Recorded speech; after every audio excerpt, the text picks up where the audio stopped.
Mike Ryan. Jonathan Zaslow. Greg Cody. Roy Bellamy.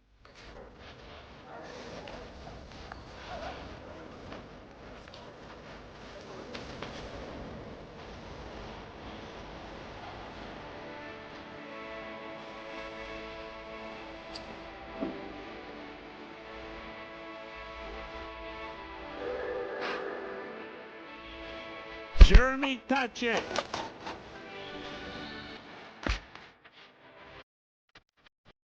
Tony Colariu.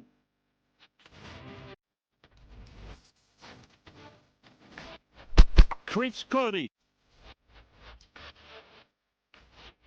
Dan Le Batard. In 5, 4, 3, 2, 1. Mic's up. Cue. This is the Dan Le Batard Show.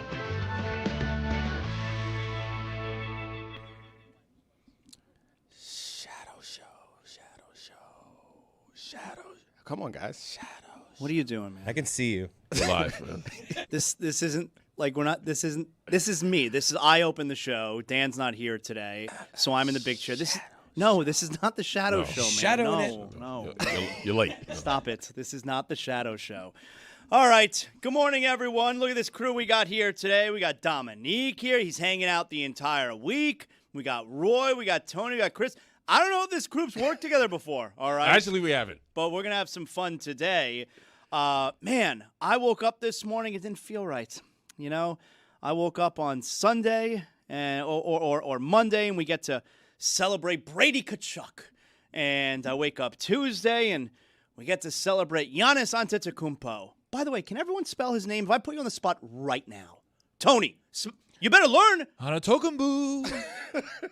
Best effort. Let's go. Antetokounmpo. Go. Anteke. Whoa. Okay, already wrong. Chris. I spelt this yesterday. Let's do it. Looked it up and spelt it yesterday. A-N-T-E-T. Shit. T.O. Get him a T.O. K-O-U-M-P. Oh. Nope. You missed the letter. Roy, you want to give it a stab? No. All right. Dominique? A-N-T-E-T-O. This is where the K's show up. Kupo. K-O-U-M-P-O. Yes! Got it! Shit in your face. We gonna win today. Let's go. Wow. We gonna get a win today, boys. What a start. I was one letter off right before he went. But Wow. Like 6 what more a letters after that. Great job. Arc. So Monday we get to celebrate Brady, and Tuesday we get to celebrate Giannis. Dolphins, Marlins, you gonna do shit? That's it? The streak ends at 2? You let it just sit out there? We got nothing else to get excited about today? Why couldn't you were up? You could have done something huge. Marlins, Dolphins, major missed opportunity. I mean, Dolphins got a defensive piece or something. I mean, I don't know about the Marlins. I feel like the Marlins, you're asking for a lot. They're on this hot streak right now. Yeah, they won again last night. They don't want to mess up the mojo they got going right now. But the Dolphins, they need some mojo. They're sending people out, not bringing people in. what is the hypothetical, Dominique, football player that would have equaled the excitement in this market that we got the last 2 days? They missed it. They missed the opportunity. It was Myles Garrett. That was it. Like a monster on defense that can change your team defensively. That's the most Giannis-related trade that could have gotten done. Who's an aging guy towards the end of his career who could really impact your team, particularly on that side of the ball. They missed it. Yeah, Stephon Diggs just ain't going to do it. I mean, go Terps. So Garrett's the guy, like he's the guy. He would have been on the the equivalent of what the Panthers and he might have Heat said no just thanks did. though. He might have said no thanks. If the Rams were on the table, I'll stay he might here. have said no. Yeah, I'm gonna stick it out in Cleveland. Like did we not kind of like when the Dolphins traded for Tyreek Hill, and that was what 5 years ago. That was the same vibes that we got. That was the equivalent of what just happened, right? With the Panthers and Dolphins, I think that is the equivalent. Tyreek Hill was a monster, but Yeah. I think when you made the trade, no one thought Super Bowl contender immediately. I know you guys made a little bit of a run, and you guys reserved all of Vegas because you thought you were going to the Super Bowl and it didn't quite work out. Well, but- basketball is really the only sport, unless you train for the quarterback. Yeah. Basketball is the only sport where if you trade for the superstar, you can immediately become a contender. I mean, look, you can't just put Connor McDavid on any hockey team. I mean, look, Edmonton hasn't won with him. You can't just put him on any team and all of a sudden they're Stanley Cup favorite. In football, unless it's the quarterback, like you can't just drop Myles Garrett anywhere and now you're a Super Bowl contender. Look at the Browns, you know? And certainly in baseball, I mean, Mike Trout, he made the playoffs, one time? Can't do it baseball either. I mean, I think we learned from yesterday's reaction that we had and many other people had that it doesn't work that way in basketball either. Like, you drop a superstar on the team, you're not an automatic NBA, finals favorite. You become much more, I think they're fifth now in the odds based on the way that people are looking at it. Which, I'll tell you, I think is pretty high. I Yeah. was surprised. Exactly. So, you get the superstar, and it doesn't mean that immediately, once you got the quarterback in basketball, so to speak, that you are a championship contender. In golf, it works. Yeah. You can have a golfer just show up and he could be the best. That's right. That's a good contribution, Chris. I was surprised where the four teams really good. You know, Dominique started the show spelling out the Tecumpo correct, but you may have topped him there, Chris. That's a really good job out of you. Tennis? So last night we had the NBA draft. We'll get to all that. Not that exciting, you know, but there's some fun stuff. Not that exciting. No, well, excited for the kids who got selected. You know, I mean, exciting for the people here who live and care about the District of Columbia. Oh, that's true. That's true. You're a DC guy. Yeah. Okay, all right. AJ DeBonsa, That's boy. true. That's and true. it's just a big week. We also extended Trae Young, y'all. Okay, all right. Championship. Good for you. No, it's Yeah, not your right. money, so it's okay, Mr. Leonsis. I'm just picturing the Wizards owner, all right, we made the big signing. Let me check the news. Let's see what people are saying. Brian Winters, worst contract in the league. Shit. Right. That's a good point. So, we woke up this morning, didn't have something super exciting. Brady Tkachuk, amazing. Giannis Antetokounmpo, amazing. But the Panthers are stuck in a little bit of a pickle here, all right? And we talked about this yesterday where Dan, I do take exception to the idea that, oh, my God, what are the Panthers going to do in goal? And it's the same thing with Pat Riley, right, where I'm on the phone with my son yesterday, Dominique, where I finally call my older boy, who's see, this is weird, right? Because I obviously, as a lifelong Heat fan, I've watched, the team of my childhood. Right. And I certainly remember the day that Pat Riley got here. What a day. I mean, he did make me cry when he traded away Glenn Rice. But nonetheless, I eventually saw the bigger picture. And Pat Riley, to me, is just the greatest, okay?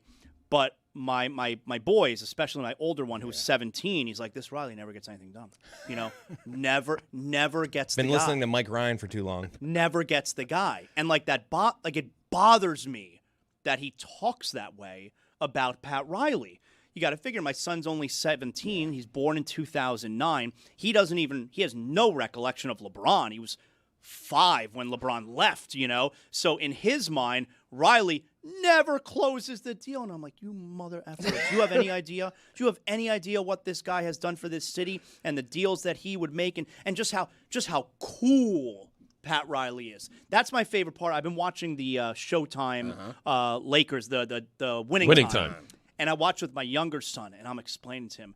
I'm late to the party here. I'm late in season 1, where Riley is still assistant coach, but I'm explaining to my younger one, I'm like, you'll see soon he's going to be the head coach soon, and he's so cool, and he's going to have the hair and the suits, Is there that was an HBO show, if I remember correctly, about the Showtime Lakers. My guess is not my guess. I feel like I remember there's probably a good amount of sex and nudity in it. Yep. Watching that, yes. A lot of nudity. A lot of nudity. Yep. so much nudity. Good point, okay? Because it's how do you watch that with your sons? I guess having sons is different than having daughters. Remind me to get back to the conversation that I'm having with my older son about Riley. Whoa. He's Nah. 17. No, No, I'm not watching that. with He the said the younger 14-year-old. I have a lot of That's a follow-ups. completely different situation. I have a lot of follow-ups on a lot of this, so Okay. I'm writing down questions here. Remind me to get back to the Riley part, but I'm watching Winning Time it's a great point, Dominique, because I'm watching this with my younger son because he's really into basketball these days,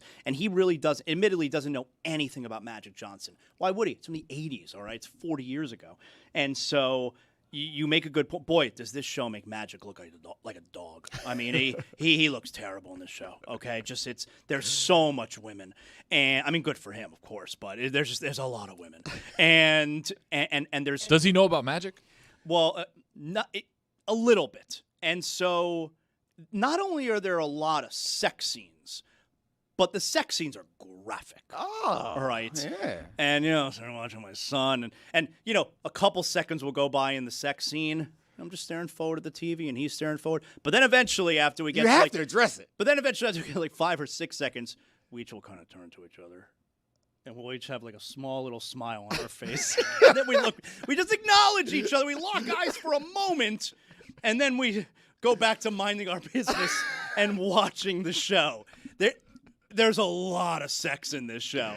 So anyway, so back to Pat Riley, okay? It bothers me that my boys don't know. They don't know that this is the man, okay? And so I like the idea that he has landed this, this whale now, so they can experience the Heat landing that big guy and us getting to play in meaningful games again, be one of the relevant teams again. But back to my original point, so my older son is like, well, I'm worried about what they're going to do as far as filling in the other pieces. And that also brings me back to Bobrovsky here, where it's like Bill Zito and Pat Riley, they've been thinking about these trades. Bill Zito for Brady Tkachuk, Pat Riley for Giannis Antetokounmpo for months. For months. It's not like the trade goes through and it's like, holy shit, what do we do with the rest of the roster? Oh my God, I got to figure it out. Like, it's all mapped out. This is plan A, and this is plan B, and this is plan C. Like, they know what they want to do, and so there is a plan for the Panthers in goal. But you have to also hold space for the idea that the plan is not going to work out. Especially for the Heat, there's been several year stretch where it seems pretty clear that the plan that they had didn't work out. So I think that's the nervousness. I don't think anyone thinks Pat Riley's a fool and he doesn't have an idea what's going to happen. I think he just recognizes that what he wants to happen is going to be difficult, especially in like new second apron kind of atmosphere. I heard Windhorse say yesterday that we might be looking at a couple more cycles of the league year before this team can become what it should become, which is very different than the feeling when you get a superstar. It's very different than we're the fifth, as far as the odds are concerned, the fifth highest team to win the championship. Like, it feels so weird now to be excited about that and then look at the reality and say, damn, but we still got a ways to go, given that the teams that win are the teams that are healthy and the teams that are deep. Well, with Bill Zito, the Panthers have $7 million left in cap space. Right. And they still have Boquist and Evan Rodriguez as potential trade bait so they can put more money in the cap space for Sergei Bobrovsky if they wanted to. So as opposed to the NBA where it's, in most instances, it's a soft cap. Right. Although the Heat, and we can get to that minutia in a bit, the Heat are in a position where they might actually be hard capped. In the NHL, it's a hard cap. Right. All right, so there is no maneuvering around what Roy says, where they have X amount of dollars, and it doesn't mean that you could re-sign your own player in Sergei Bobrovsky for whatever money he wants. So that brings me to what we're hearing about Sergei Bobrovsky. And like, I was on Toronto radio this morning. I don't know if you know, they love hockey. Humble brag. They are way into hockey there in Toronto. And so they asked me about Bobrovsky, and I brought up this recent report that we heard down here, actually from Dave Hyde, all-time great Sun Sentinel columnist, unceremoniously was let go by the Sun Sentinel a few weeks ago. Well, he's still out there grinding, apparently, all right? Because he wrote yesterday that Sergei Bobrovsky is asking for 3 years, $42 million, which means $14 million average annual value, which would be a raise from what he had been receiving, $10 million over the last 7 years each he had been getting from the Panthers. And that's obviously not anything the Panthers would be able to give him. They laughed at me when I said that on the phone this morning to Toronto. Like, there's no way that's possible. And it doesn't seem like it's possible, How can Sergei Bobrovsky realistically, and I'm not saying Dave Hyde doesn't know what he's doing. Dave Hyde's all-time great, but I don't know. I got a hard time believing. He's asking for 3 years and $14 million per. I mean, he did win 2 cups with us. I'm just saying, from him and his agent, is he not entitled to a raise? He had the worst year of his career. So that's the question. Can you That high note, Roy. Let's go. Yeah, I can like you it. come off the worst year of Show your it up. career? You're 38 years old and ask for a raise? So, I mean, of course, part of it is like posturing, but also I think it gets down to negotiations, and you could do this for anything. It's like it's about how much leverage you have. Like, what options do you have if it doesn't work out? And I'm assuming that based on the way that you're talking about the Panthers' future at that position, it seems like there aren't a ton of options. And they have someone that maybe he wasn't as good as he could have been last year, but he has a history of success. And I'm assuming that he's looking at it like, so what y'all gonna do? What else you gonna do? Right? Like that's what other options do they have? I'm not saying he's gonna get whatever number it is that he wants, but I'm saying that he thinks that he has the leverage in this situation. I don't know the answer to that question. I need you or Roy to make that more clear to me, or Chris to make it more clear to me what But the not market Tony. for How keepers. How do you get that lev? No, I don't want this from. How do you get that lev? Well, it's from your walkaway. You ever had that lev? Yeah, that lev a little bit. That lev What did must- that feel like? That lev must be Lev. nice. Got a little lev, feels nice. It felt great. Honestly, it's less about feeling good and more about feeling relaxed. I remember clearly after I got traded to the Falcons, we had our season. I played well. We lost in the playoff game, and I was healthy. My season was over. There was the time for me walking from the field to the locker room where I was like, damn, we could have won that game. We could have gone on to a next playoff game. That would have been cool. By the time I sat down at my locker, that lev hit. Ooh, that lev hit. And it wasn't like a high lev. It was like a, like, just wait. Now it's just, we just waiting. Now I looked at, like, what other cornerbacks were available in free agency. But the waiting definitely sucks, right? No. No? You went on vacation? It's a great, no vacation. Just sitting at home alone like this. You don't need a vacation. You go on vacation to relax. There's no more relaxed feeling than since I was 6, I wanted to get to a position where I had Get that, that lev. lev. Yeah. You think look at Chris Cody. You just take a good look at him. Look at him. You think he'll ever get that lev? Hold on. Give me a second. Chris look like a guy that could get some lev. Yeah? Man. He look like he could get some lev. He look like he get some The lev. lev's around. Every now and then he go. It's hard to Fist get me, Tony. It's tough to get that lev with lev, though. All right, now let's look at Tony. Everybody look at Tony. Let's take a good hard look at Tony. Oh. Tony ain't got no lev. No lev. Well, I didn't even have to ask. Just straight up, no lev. Tony is levless. Look at levless Oh, Tony. wow. Look at him, levless. Didn't expect that. Tony, he presents lev. Oh, okay. He like all the time he's walking around like a guy that got lev. But it's like a which poker face. Sometimes you could trick people into thinking you got that lev. Oh, wow. Do I got it? Do I not got it? Who knows? All right, let's take a good look at Roy. Everybody look at Roy. Roll it up. You think Roy could ever get that lev? Roy don't need that lev. I'm looking at Roy's eyes. Roy's don't care about that lev. Wow. What better lev do you have than someone's like, I don't give a shit. Nice. Good for you, Roy. That is true lev. Yeah, that's true lev. I mean, that's good. ultimately what it comes down to when you're negotiating. It's like you look at the guy in CBA negotiations, when we're looking across the table and there's, all right, we got a work stoppage. If they sincerely believe, I don't give a F if I make money or not, That's how you get if that I lev. work or not, if they believe that, they will give you whatever you want. Hard to get that lev because most of the time, people care about that. Nice. So You got, whoa. We can't lev the whole room and not check your lev. All right. Take a look at me, everybody. Everybody, look at me.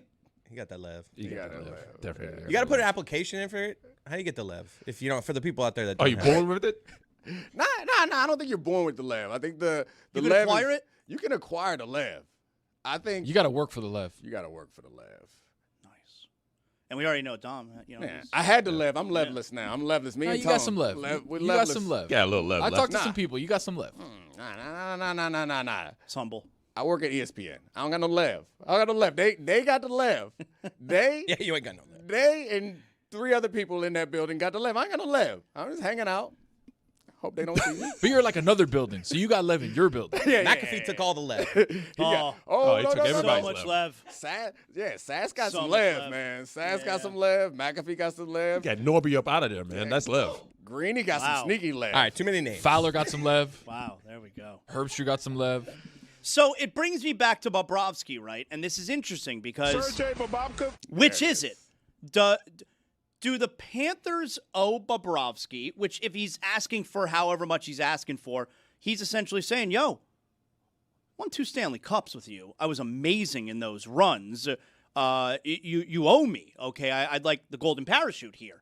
Or, so do the Panthers owe Bobrovsky?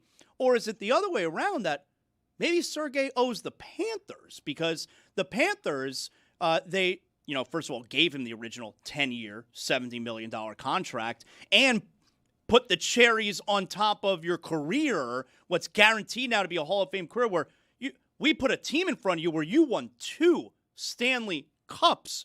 So which one is it? Like, would the team owe the player in that spot, or should the player owe the team, and hence he takes a little bit less money? He's asking for double what they have. I mean, that's not enough leverage. Reported. We don't know. Reported. It seems hard to believe. I mean, if you're asking about who owes who, like if you're asking me, you're asking the wrong person, because I'm always players. You owe the players a lot more. But I get your point. I think he would say the same thing, is I played the most important position or the most pivotal position in this run. I gave this to you.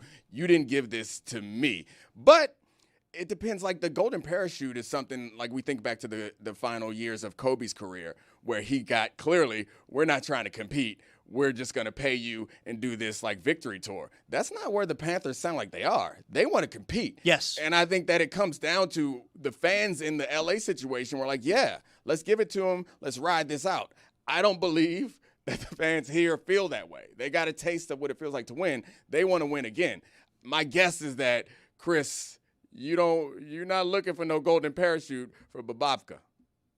Sergei Bobovkov, I actually fall on the side of we would not have had these 2 cups without Bob. So I am willing to overpay Bob. I don't want to do the Dave Hyde 342, but I do think after winning, I don't care what his save percentage was last year, Roy. Right. He has earned the right to go out with us. I want him to be our goalie next year. I mean, obviously, Hellebuck, you've seen these reports. That would be amazing. He's one of the best goalies in the league. Oh, yeah. But I've seen those reports. Bob is good for me forever. Like, even if they gave him, but I would think they would do with him what they're doing with all their guys, giving them longer deals so they get a lot of money, but it's like you're going to have to stay here longer. Well, you got to keep in mind, it wasn't just him that won those 2 Stanley Cups. It was the defense in front of him. They played really stout defensively and made his job easier. He was great, Roy. He was great in the playoffs. Yeah, but Bill Zito was actually thinking about that as well. And his save percentage was in the high 800s. That's terrible. By the way, Juju, put it on the poll, please. Are you born with that lev? Yes or no? So we'll see what happens there with Bobrovsky. The NHL draft is this weekend. Is Friday? Thursday? Friday? Friday. Okay. The NHL draft is Friday, so maybe we'll wind up getting a little bit more clarity on what's going on there. I ultimately believe that Bobrovsky will be back. I hope so. I think they're going to wind up figuring that situation out. I think that's probably the plan. Speaking of an all-time great Florida Panther who will have his jersey retired. By the way, isn't that incredible? The Panthers have 1 player jersey retired. It's Roberto Luongo, the number 1. You also have Bill Torrey's name is up there, with I think maybe the number 93. Yeah, 93 93. For the first year. And Huizinga's up there too. What number is it? I don't remember what number. Anyway, it doesn't matter. But only 1 player is up there. There are so many players on this current team whose numbers are going to be up in the rafters one day. It's pretty amazing. Anyway, I want to talk about something that's been bothering me over the last 24 hours, Dominique. Okay. So, really, really great times for the Miami Heat fan now, since they've acquired a superstar player. The games are super relevant again. It's going to be one of those cases now where when the NBA schedule comes out in a couple months, a lot of national TV games again. Like, the Heat are going to be super relevant. It's going to be really fun.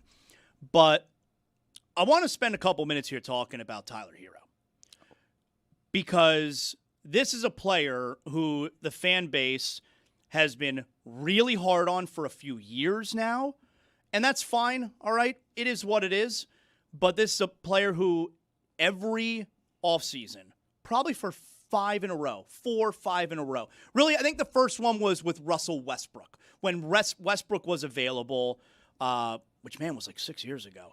Every offseason, Tyler Hero's name is mentioned, and he's being offered up in trades for star players. And what does this guy do? Never complained. got better every year. You know, Jimmy Butler, when Pat Riley did the press conference at the end of the season, his State of the Union, remember the one where he called out Jimmy Butler? I think you need to shut up if you didn't play. You know, when Jimmy was taunting Boston, he's like, and Pat told him, if you don't play, you can't talk. And that was essentially like the beginning of the end, you know, and Jimmy didn't take kindly to that. Well, in that same press conference, Pat Riley called out Tyler Hero. You got to be better. You got to be healthy. You got to this. You got to that. And what does Tyler Hero do every offseason? He puts his head down and he gets to work. He works harder and he comes back a better player. And he never, ever, ever complained. And for a guy who got a lot of crap from fans because he wasn't what you wanted him to be, he was here for 7 years. That's it's a lot longer than LeBron, all right? It's longer than Tim Hardaway was here for. It's longer than Goran Dragic was here for. It's probably the same amount of time Chris Bosh was here for.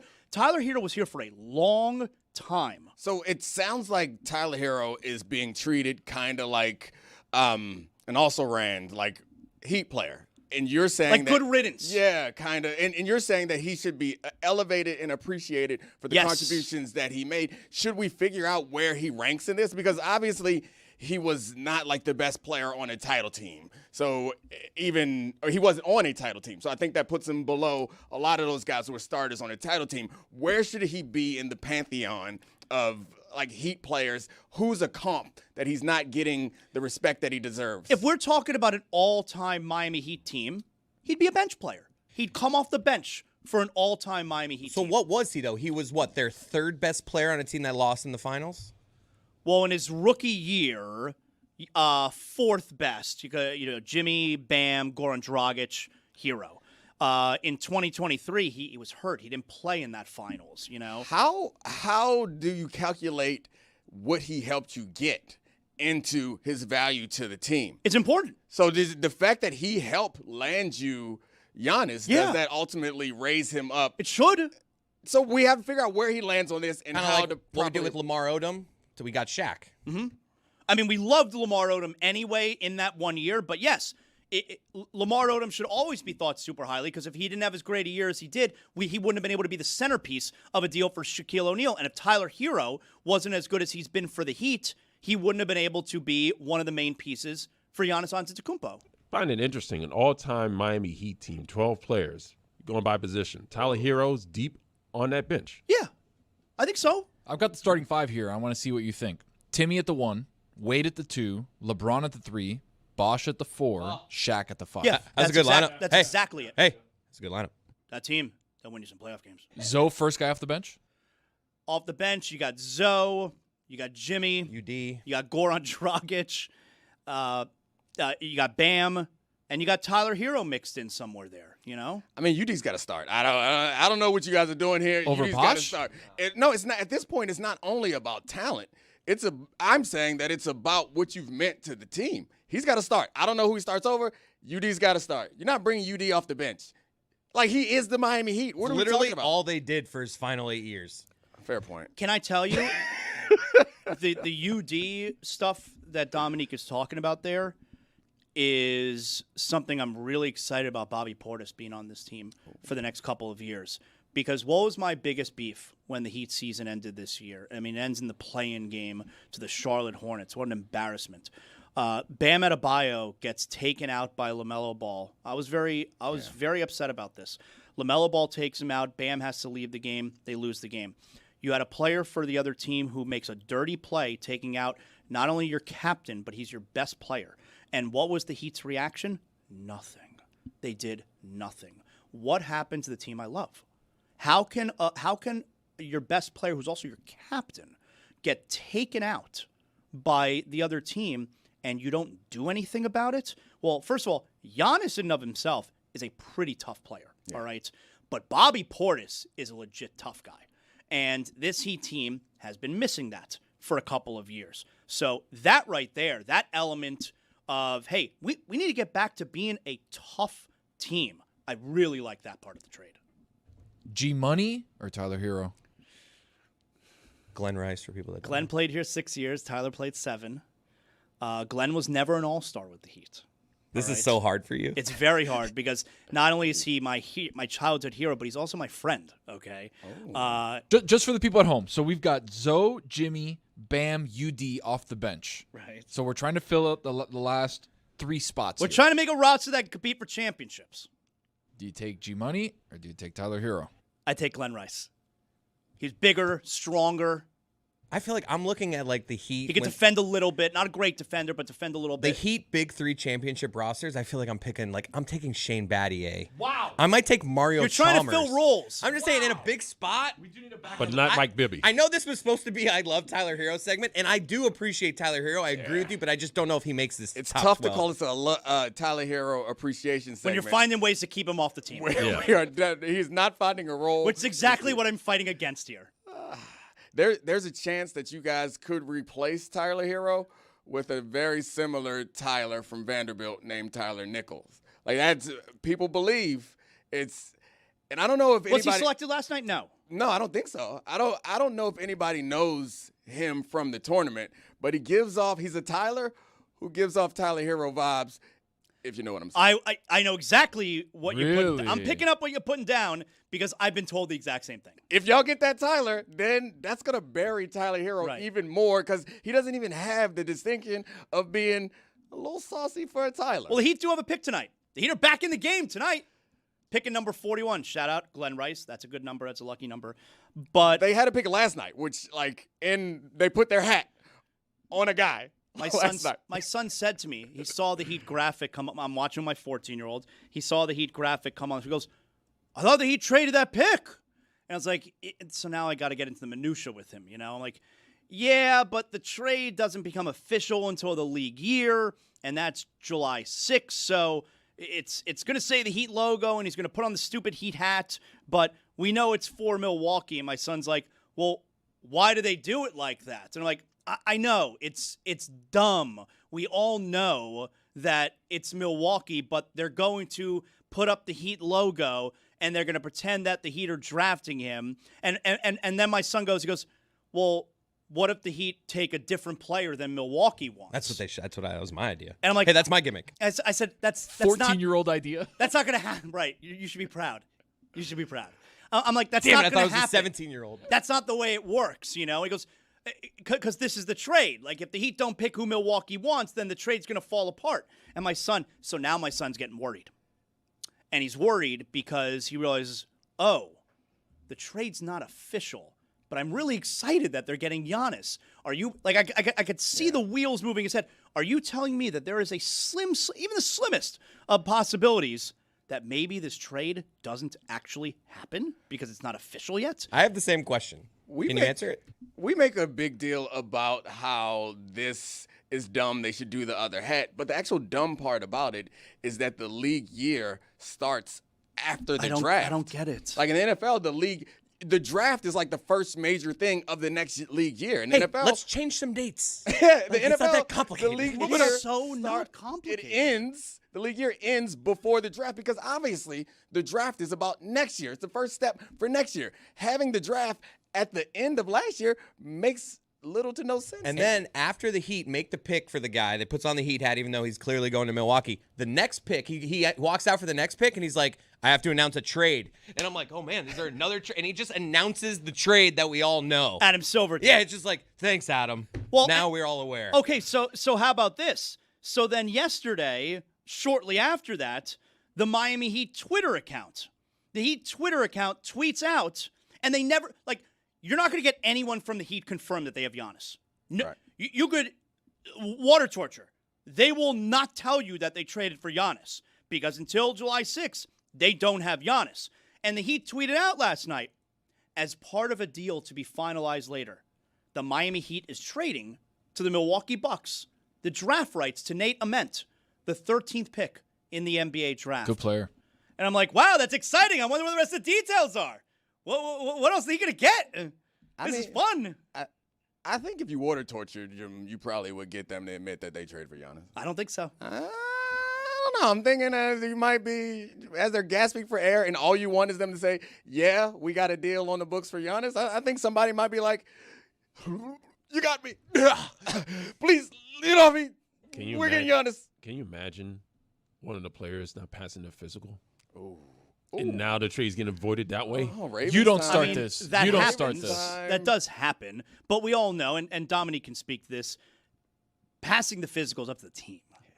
Like, the guy could show up with a broken leg. Like, oh, you pass. But if something were to happen, some crazy hypothetical, the Heat would then just be stuck with the guy they took last night?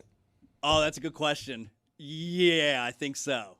I mean, you guys act as if the Heat getting screwed in a deal is something that hasn't happened with information that they found out later. Like, it's a fresh wound. Like, you guys remember not too long ago you made a deal for a guy that you didn't even want and then find out that he did some things that you can't really appreciate and you're in trouble. So I'm saying we just saw it happen with the Ravens. This has been kind of an insane year for sports. Lots of great things are happening. USA is going to win the World Cup. What are we It doing? could I'm just saying. What are we doing? I'm just saying.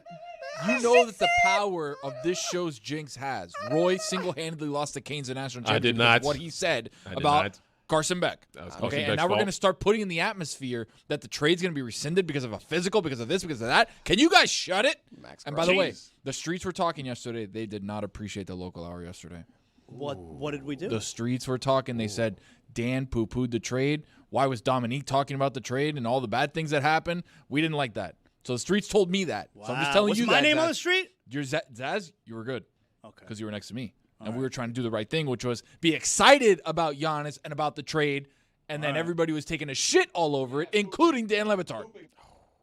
So we don't like the truth around here? He's most likely to get hurt. How could you know that? What is that? What the hell kind of information What? is that? A top 50 player. How about a 50-point game in a closeout game in the finals? How about that? So we gave out the proper appreciation, I think, to Tyler Hero. Yeah. Thank yeah, you, absolutely. Tyler. I think we're good. You're our hero. You take him Gary Payton or Tyler? Bruce Bowen. Sergey Bababka.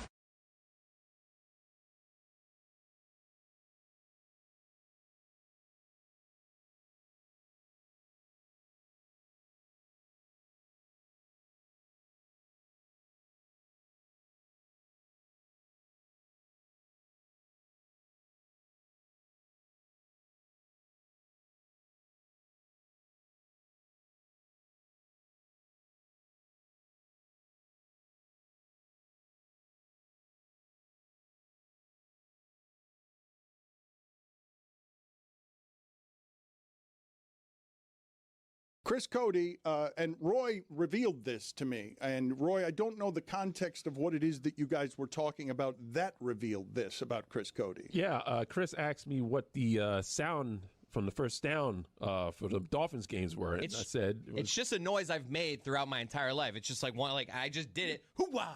Yeah. And to me, that's another Miami Dolphins first down. Well, let's find out. Hoo-wah! Let's find out if your dad knows, because he's not a real moviegoer. Instead of impersonating the sound, do you have the actual sound? Greg Cody, do you know who's making this sound? I do. Clark Gable. Come on. It's the famous actor. Rock Hudson. Oh, this is great. He doesn't know it. It's the No, it's the famous actor. And I got to pin his name down because I don't think You should be able to say this immediately. I don't think it's Robert De Niro. No. But I think it's in the somebody neighborhood. In the neighborhood. Give me a second. Robert De Niro. Humphrey Al Pacino. Hey, there you go. If someone said that in his headphones, you're fired. Now, No, what movie? nobody said What that. movie? It's APAC. What movie? Streetcar Named Desire. You ain't you. No. You're not man enough to know the truth. Something like No. That's a few That's good the one I men, bought. and that's a few good men. Good answer. Good answer. And it's That not, is you're not brutal. man enough to know the truth. I You can't handle the truth. Still no. That's Don't know? it's a different Damn it. movie. Seriously? Pacino was not Tell me in you're it. not man enough to know the truth. That was originally a line. Nicholson ad-lib. Take Put it on the poll that at was Le Nicholson. Batard Show. Was Pacino in A Few Good Men? Was a blind Pacino? Okay, who did he say? Who Dad said on a hoo-ah hot in tin what roof. movie? Let's keep going. Let's see how long it takes you to get. I Play it again. I think did he win an Oscar? I think Yes. he won an Oscar Yes, he for won this. Best Actor. Yes. Bull Durham. No. Good answer. Good answer. Put it on the Raging poll. Bull. Raging Put it on Bull. the poll. Raging No. It's a bull movie. Just naming De Niro movies. Red Bull. I don't know. Put it on the poll. Was a blind Pacino in Bull Durham? Chicago Bull. And put it on the poll as well. Was a blind Pacino in Raging Bull? First of all, it's a really random thing to have stick in Dolphin. I say it all the time. No, but it's been for 30 years. That movie's 30 years old. I don't want to tell him what the movie is. Keep guessing, Greg. Keep trying to guess what the Al Pacino. How many Oscars has Pacino won?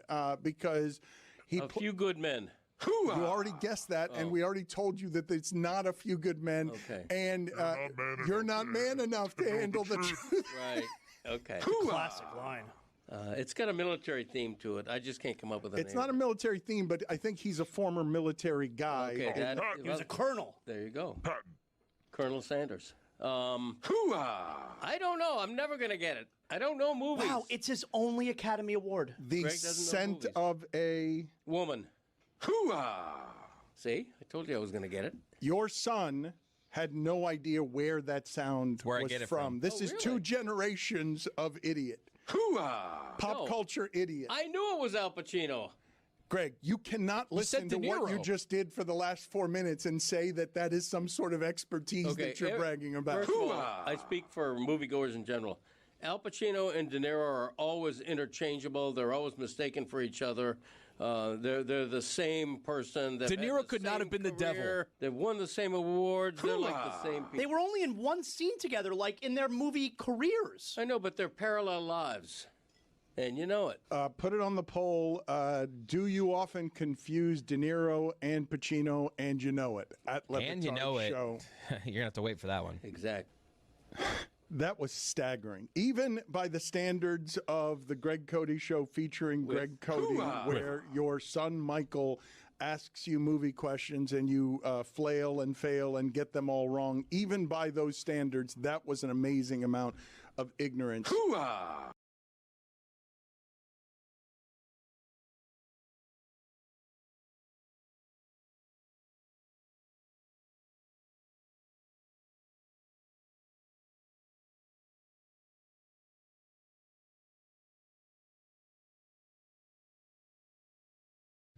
This episode of the Dan Le Batard Show is sponsored by DraftKings. DraftKings, the crown is yours. I like that one. Yeah, it was good. They have one of those guys at the auction that kind of do the auction bid. Zaz made a face like he smelled a fart. Yeah, I'm sure everyone's going to enjoy that. Yeah, Chris, you have some observations from the local hour? For Yes, us? you referenced in there out of nowhere. You were like, my 17-year-old son called me, and I was just like, how do you? First of all, before we get to just how you and your son, how do you guys answer the phone, depending on who's calling you? Because I have a lot of ways. If it's like a number I don't know, it's hello, because I don't want them to like know if in case I need to pretend I'm not me. I need a hello.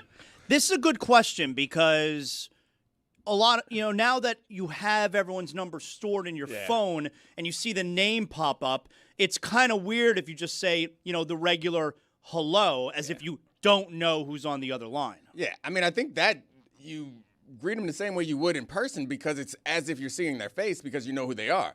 I think the interesting thing that you brought up is you answer numbers you don't know, and I do too sometimes, but the question is, what are the ones, how do you answer? How do you decide which ones you're going When to the answer? scam is unlikely. Does it say that for you? I have a scam likely and a scam unlikely. Really? Yeah, for sure. If it's Scam unlikely? yeah, unlikely. That means it could be. No, I know what it means. That wasn't the part. That was not the part I was confused about. You got to update? My phone don't do that. I know what the word unlikely means. So if it doesn't say scam likely, I assume it means not likely. But you have a setting that actually says, you know what? Real unlikely to scam. Sometimes I get scam likely. Sometimes I get potential spam. You know what That's I think? another one. I'm looking at it right here. You know what Scam I likely, think? potential scam. I think you got a case on your hands. Apple out here telling you it's not a scam. What if you get scammed? You need to call up a lawyer and get Apple. They got money. Do you get spam risk? No, I get potential spam, and then I get scam likely and scam unlikely. The scam unlikely is absurd. never I've heard never that. had Is crazy. scam unlikely. I got spam risk. Spam Yeah. risk, yeah. We all get spam risk. Yeah. So yeah, if I happen to hello, because just in case they're like, "Is this Chris? You owe us $1 million." Nope. Because I remember I didn't answer like me. I feel like, and this is maybe just a weird thing about me, is I feel like based on the number, if it doesn't say scam likely or it doesn't say spam risk, it doesn't say unlikely for me, I feel like I can look at the number and know whether it's a real person calling or a real business calling or it's a scam based on the numbers, which I don't really know what I'm looking for. I think it's like a local area code. If I have a local area code, you get my interest. And if the final numbers aren't like some good combination, when it's a good combination of numbers, it looks too clean. What's good combination? 1, 2, 3, 4? No, not 1, 2, 3, 4. Like if there's 2 zeros in it or something, you know, where it looks like it's 2200. Right. Yeah, it's like, hey, it's the right area code. So I live in D.C., so it's 202, then it's 3 numbers, and then it's like 2020. Nah, even if it don't say scam likely, I'm like, I know what you're up to. So for professional phone calls, you know, got a meeting with somebody, someone calls, hey, name, whatever their name is. Yeah. Hey, Bob. Right. Hey, Dan. That's pretty If it's standard. people I know, like my son, hey. Just a hey? Yeah. My dad goes, hey, boy. I hit him with a, what up? It's always, what up? Or like if it's family, if it's like immediate family, kids or my wife, I know that they're only calling for a reason. So we got to get right to it. So you say what? Nah, that sounds rude. A friend that calls too much? Yo. Yeah, we're Yeah. same page. Oh, yeah. If I'm instantly like, this person hates me. If they answer the phone, yeah. They hate me. They're bothered by you. That's what that means. Yeah. But why are they calling? Send the text.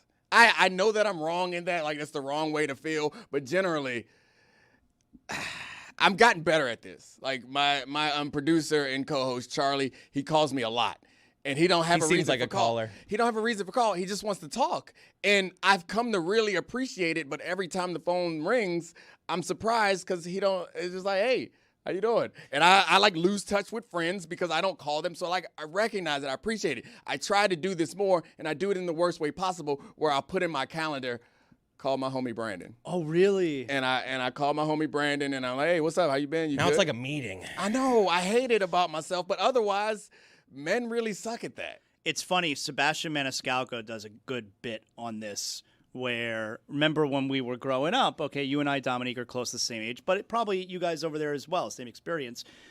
If you're home, and someone knocks on your door when you're growing up, and someone knocks on your door, rings doorbell, this is a very exciting thing that's taking place. Now right I'm now. hiding. And now, if someone rings that doorbell or knocks on the door, I mean, everyone looks around and go, "What the hell is going on?" Dude, if I see it's a salesperson, I am like tiptoeing around. If my daughter, shh.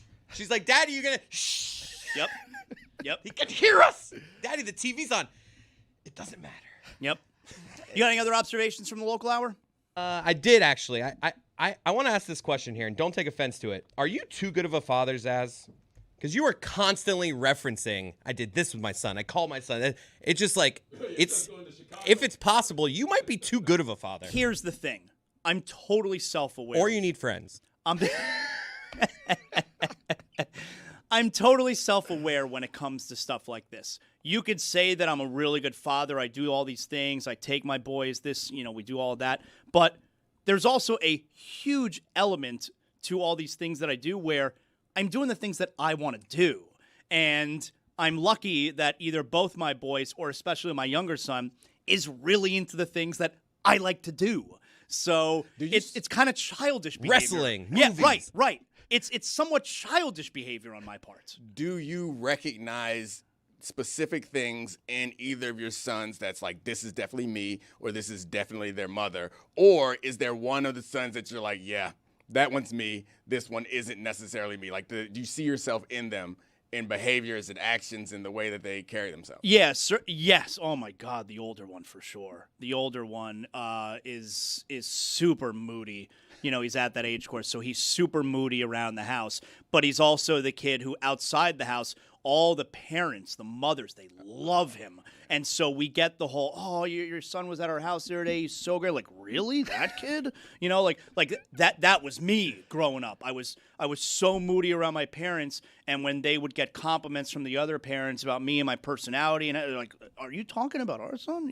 So yeah, I get that. We have it pretty easy in my house because my wife and I are like so very different. Like my wife is very smart, like books and all that stuff comes very easily to her. And I was a good athlete. She didn't play sports. So it's pretty obvious. It's like when the kid like stumbles and instead of falls down, does like a pirouette and lands, like, that's my girl. And then when she brings home straight A's, I'm like, all right, I see you. All right, there you go. You contributed. Good play, Mom. Good play. That's on you. So I'm totally self-aware where it looks like I'm a really good father, but I'm just doing shit that I want to do. And I have someone to do it with who also enjoys it. That's good advice, though. I'm going to try to do that. You know? I mean, you started taking your daughter to wrestling, That's right? true. And my daughter, she's like into watching sports with me and stuff. Every sporting event, she's like, "Who are we rooting for?" And most of the time, I'm like, "We don't care about this one." But she needs a rooting interest. Well, so you got every sport. You got to teach her how to gamble. I'm like, "We're rooting for Algeria." We got some money on the game here. Yeah. That's who we root for. Well, she's also, is that your, when I am complaining about, is that your bet? I'm like, "Thank you, baby." You're playing a riskier game than Zaz with two sons. It's like if you raise a girl version of an adult Cody, like I mean, it's not a good. different No one needs that. It's a different life choice. That's all I'm saying. A little different life choice. That's all. So I want to talk about Giannis here, but specifically I want to talk about Giannis and some of the reaction out there. And what I mean by that is people are very quick. This trade only happened 48 hours ago. And you got a lot of commentary out there where people are very quick to know exactly how this is going to play out. And so it brings us to our very first edition of Fast Take. Fast Take. Fast Take. Fast Take. Fast Take! That's right, Dominique. You've been on First Take before, right? I have been, and the music is not nearly this good. Okay, well, this isn't First Take. This is Fast Take, where you can't let any time go by. There is no waiting. It doesn't matter if you're right or if you're wrong. The thing happens, and you got to get out there immediately. Not even first, like First Take. You got to get out there with the Fast Take. And so our very first host of Fast Take is the one and only Nick Wright. Teams that right now I expect to be better in next year's regular season than Miami just in the Eastern Conference. The Knicks, the Celtics, more on them in a minute, the Pistons, and the Cavs. That's 4 teams I expect to be better than them in the regular season. Now, the Pistons and the Cavs, I don't have a lot of faith for them in the postseason, and we'll see what moves they make. But that does not, teams that should be eye to eye with the Heat. The Hawks, who were awesome post-Trae Young trade. The Pacers, assuming Halliburton comes back, is anything like the Halliburton we're used to. And while they're bummed they don't have their draft pick, they do have Zubats. Well, I mean, how are you supposed to compete with that? They do have Zubats. But we are less than 2 days removed from the Miami Heat acquiring a superstar, all right? Top 3, 4 player in the league, however you want to put it. Free agency hasn't even begun. Literally. Free agency has not even started. Nick Wright already knows, he's already mapped out, because he gave the top 4, Boston, New York, Cleveland, Detroit, and then gave us the other teams that are on the level of Miami, including Atlanta and Indiana. So within 2 days of the trade happening, free agency hasn't even started yet. Nick Wright knows the top 7 seeds in the Eastern Conference next year. And he also gave room for those teams to get better. So implicit in that is that the Heat might also get better. Oh, I didn't get that impression from it. It seems like other teams can improve. You know, remember, because free agency hasn't started yet. Other teams can improve, but the Heat, they're locked. Yeah, the Heat are going to stay with 7 people on their roster. They're not going to get any better whatsoever. So I on Monday, when we were talking about the situation prior to the actual trade happening, there was already a lot of chatter with Nick Wright. And on Monday, I said he's this close from being banned from the program. Yo, hit it again, Roy. I think he might be banned from the program. Fast Take. Oh. Fast Take. Fast Take. Fast Take. Ah, yes, once again, today's host of Fast Take, Nick Wright. not writing them off, we'll wait and see version teams. I don't expect to be as good as the Heat, but I can't flatly say have no shot at it. Toronto, Orlando, and Philly. So where do I expect the Heat to be next year? No better than 5th and no worse than 7th in the East. Winning a round, certainly possible. Winning 2 rounds, very unlikely. Winning 3 rounds, I would be utterly stunned.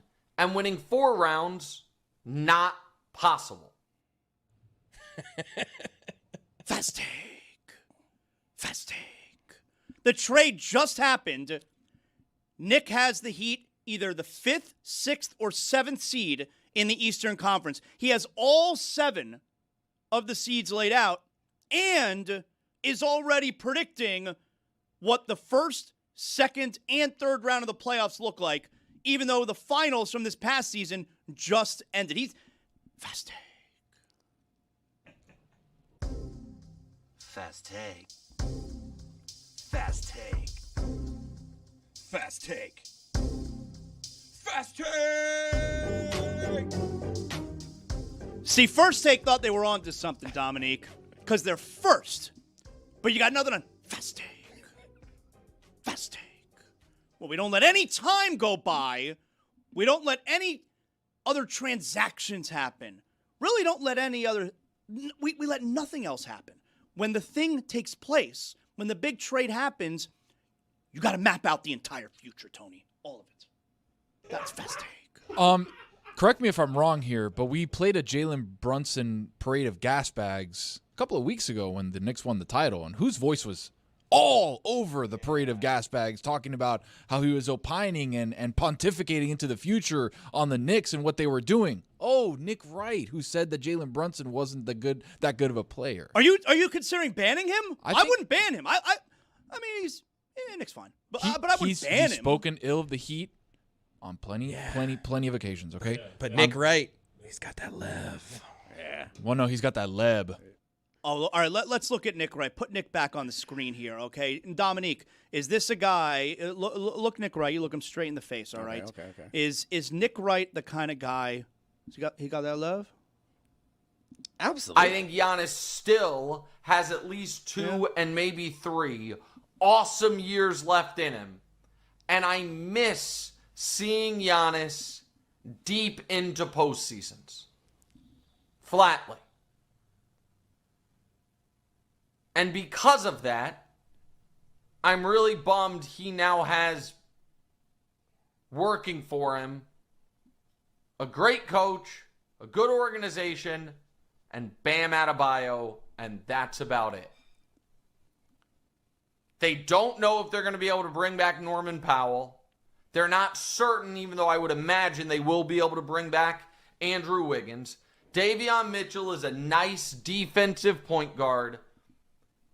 And all of a sudden, Giannis went from a team who the last couple years in Milwaukee, the ceiling, the absolute ceiling, was round 1 of the playoffs.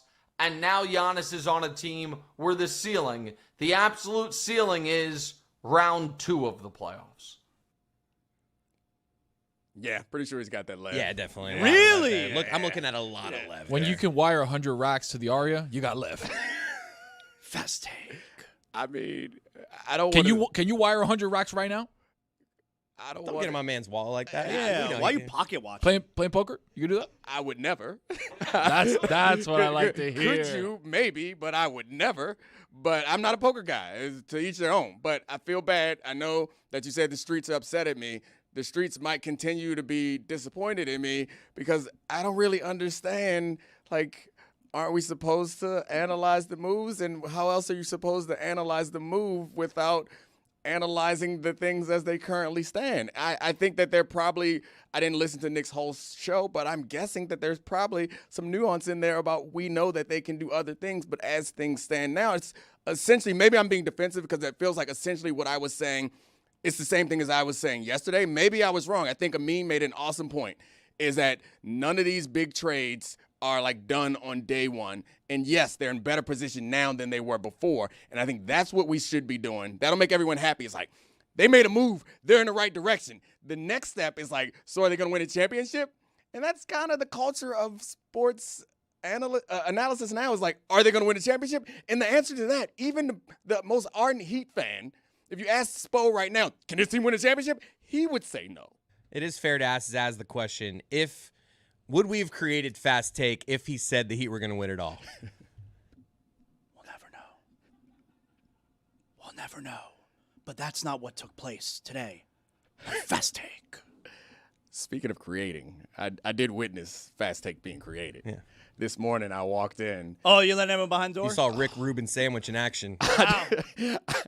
I was going to go with Red Rubin. I like Red Rubin. Red Rubin. Red Rubin. He was in there, and he was locked in, one earphone in, Wow. playing songs and yelling it, or not yelling. In the lab. I hit him with the stiff arm. I'm like, not now. Hold on. And Daddy's working. Red Rubin's working. Cooking. and then he hit him with a Fast Take. Don't you dare play the raw versions of that, Roy. And then he I was see like, what you're looking at, right? That's the one. That's the one. Fast Take. You got Raw? Fast Take. I got it, but I'm not gonna do that. Oh to no, my no, man. dude, come on. You We got it. hear You got it. You gotta got hear it. I mean, okay, you want me to do it? I'll do it. Play some Raw. Fast Take. Fast Take. Fast Take. Fast Take! Boom, boom, boom, boom, boom. That was take one. Let's do take two. Fast Take. Fast Take. Fast Take. Fast Take! And then there's a third one where I tried whispering. We did not go with this one.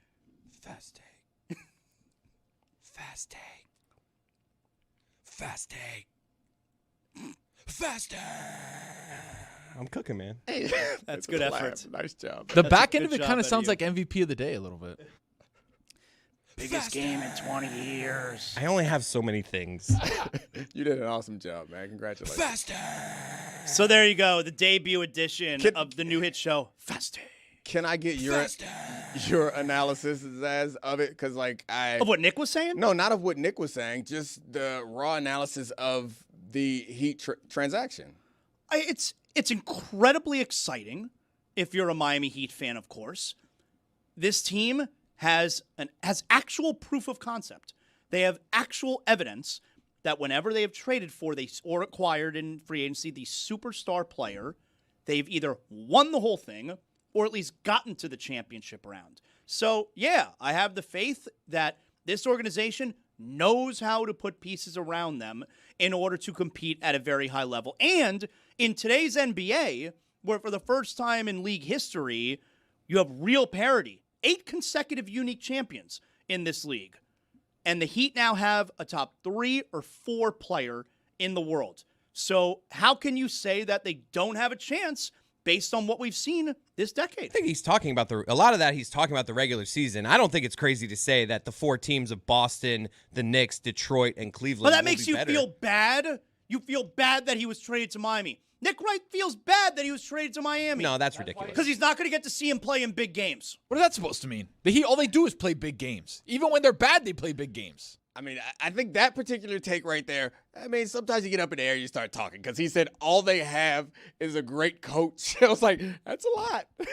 That's a lot. And a great player. Yeah, it's all they have. And is another great- good player. Yeah, all they have. So it's a good starting point, but I think it's fair to think that it's going to be an uphill battle. I think they went from having him saying there's no chances, probably just a little bit of Nick Wright hyperbole for performance effect, but I think they went from having like a 1% chance of winning the championship to like a 30% chance. They're in the game. It's a massive upgrade. I know. I They're think it's in the game. 30 is high. I'm making the point that they made a big leap. 30 is probably high. They made a big leap, but they certainly aren't like one of the real favorites. If we put I think having the 5th shortest odds to win the championship right now, that was surprising to me. Right. So I'm saying that the final point that Nick landed on is the reason why I asked you for your analysis is the same place we all are. We're all in the same place. It's just Nick came in through the back door. You came in through the front door. You're like, I'm so excited. We got a chance. We're like the 6th or 7th best team. Nick's like, hey, this trade didn't make them good. They're like the 6th or 7th best team. Like we're all in the same spot. They're in the game. They're in the game. And in today's NBA, that's all you can ask for. And if the Heat get to a playoff series and you have to go up against Giannis and Bam Adebayo and Eric Spoelstra in a 7-game series, my team's got a chance now. My team's got a chance. The scariest part, I think, is the point I was trying to make yesterday, is they have to be able to find someone to close games. And in my mind, I always imagine a super talented, top-of-the-league type of player to do that. They're not going to be able to get one of those guys. So the question is, and we see, again, proof of concept because Milwaukee's done it before, where they had that wing perimeter player who wasn't like top-of-the-league type of talent. It's finding someone that can do that. That's the hard part. When that part happens, and then you have the discount rate of the injury stuff or aging guy. But when that happens, it changes. Everything changes about this team. The perspective and the trajectory of this team changes if they can do that. I want to talk about the draft last night. So every year I get suckered into believing that there's going to be just a million transactions. And I don't mean transactions like trading the picks where you're putting on the wrong hat. The NFL gets it right. The NFL, they trade picks every few picks, a pick is being traded. They manage to put the right hat on the player. The NBA can't get it right. I don't get it. The NFL, why do they know how to do it? Why can you make a trade in the NFL and everybody agrees to the trade and they do the right hat? And the NBA can't do it. I mean, I think this is a lot of people point to the NBA and make the joke that they are a league run by lawyers. It's not just a joke, but it's factual. But I think that's part of it is like, no, he's not actually on that team yet. But I think most of us are like, well, what's most likely going to happen? He's going to be on that team. And the off chance, the 3% chance that he ends up the trade not going through, then that's the one time they'll be in the wrong hat. Now we go about it in a way that 98.9% of the time we put him in the wrong hat, knowing it's going to be the wrong hat. It's very confusing. It's not a huge deal, but it's just weird because we all know the truth. Why are we pretending? Overall, I was kind of bored with the draft last night, and maybe because there weren't any big trades with current players, and it was kind of chalky the first 4 or 5 picks or whatever. But you should have played the drinking game I was playing, which was take a drink every time Lisa Salters has to tell a parent to lift the mic up to their mouth. Oh, who was it? Which player was it? I think it was Darren Peterson. Darren Peterson, who after his father was and his father was holding the microphone, I think, at his ankles. Yeah. All right. And then I love the 3-shot because you see Lisa, she doesn't realize she's on the shot. She's like, But Darren Peterson, after his father got done talking, again, microphone's at his ankles. Darren Peterson goes, speaking of Mike. and then his dad picks up the mic to his mouth. But that's what we're doing every week with my dad, by the way. Just like Greg. That though is my favorite part of the draft is the families, and I love when they cry. Now the interviews. I love when they get nervous and don't make sense. I love when they cry. Now the interviews can be hit or miss, okay? Because look, you're talking to the parents. Parents probably never had a microphone in front of their face, so some of them it's like they don't really have anything to say. But when it's good and they're showing the emotion, I love that shit so much. Like when Yaxel Landenberg was up there with his mother, who apparently is battling cancer right now. When Yaxel Landenberg is up there, he is hysterical, crying, sitting on that couch there. I love it so much. I love when they get emotional. The triumph, like that particular moment for those guys reaching a dream along with their parents is very good. I think they do that that living room set with everyone, and it's the same questions, and most of the time you're getting like, I work really hard, happy to be here. But when it's good, it's good. It's worth it for the risk. But for the most part, I think I'm like, so is he going to be good on this team? Somebody tell me how this is going to work out. I don't really care, unless it's a great story that they already know about. But they also do the thing where I saw towards the end of the draft, they bring the parents to the couch, they give them microphones, and then they don't ask them any questions. And I always felt bad for the mother or the sister who didn't get to talk, and she was just holding the mic the whole time, right? Just holding a flag. Yeah. And there were a few times where the mother and father were sitting there, and Lisa was like, you said that this is a good moment between you and your father. Like, you two, this is our moment. And the mom is just sitting there. It's like, it should be all of our moments. Don't worry. But I'm feeling bad for the mom now because you're positioning it like it's their moment. And most of the time, the parents echo the question. So Lisa's like, I heard that this was a really important moment. You work really hard together. They give the microphone. We've been working for this moment for a really long time. It's a really good moment for us. We're like, yeah, okay, thanks. Well, and there was one where the father explained everything about his son and what makes him great. And then Lisa Salters asked the mother, and she goes, everything he said. I feel the same exact way. Right. I would not like to talk here. All of those words. That's from me, too. They should practice these. Like, they should have like a walkthrough of that. The whole night we're gonna say, this is where you stand, this is where you walk through. Lisa's gonna bring you on the stage. This is the question she's gonna ask you. Be ready, hit us with something different. Or is there something you would like to talk about? Because I think that most of those things I honestly think are like a kind of voice. I was assuming when they sit down, she's like, who would like me to go first? Is there one that's more confident here or something? Like, that's what I would be doing. Like, who's more prepared to talk here? I do like all the family stuff. I dig it when they're emotional. I mean, I forget whose mother was crying. One of the mothers, she didn't get up to the couch. She stayed back at the table because I think maybe he went with his siblings. And she was so emotional. She's hysterical, crying back at the table. I love that shit. That's my favorite part of draft. You mentioned the Yaxel pick. Yeah. Did you guys see the little Joe Lacob, Mike Dunleavy, the internet? Like, are they upset? Are they fighting over who they're taking? Now, they're claiming that in this little like interaction that got caught by the internet, that they were just, it was a time thing. Joe Lacob's like, make the pick now. And Mike Dunleavy's like, we got 5 minutes. But a lot, the internet was thinking that they were arguing over who to pick.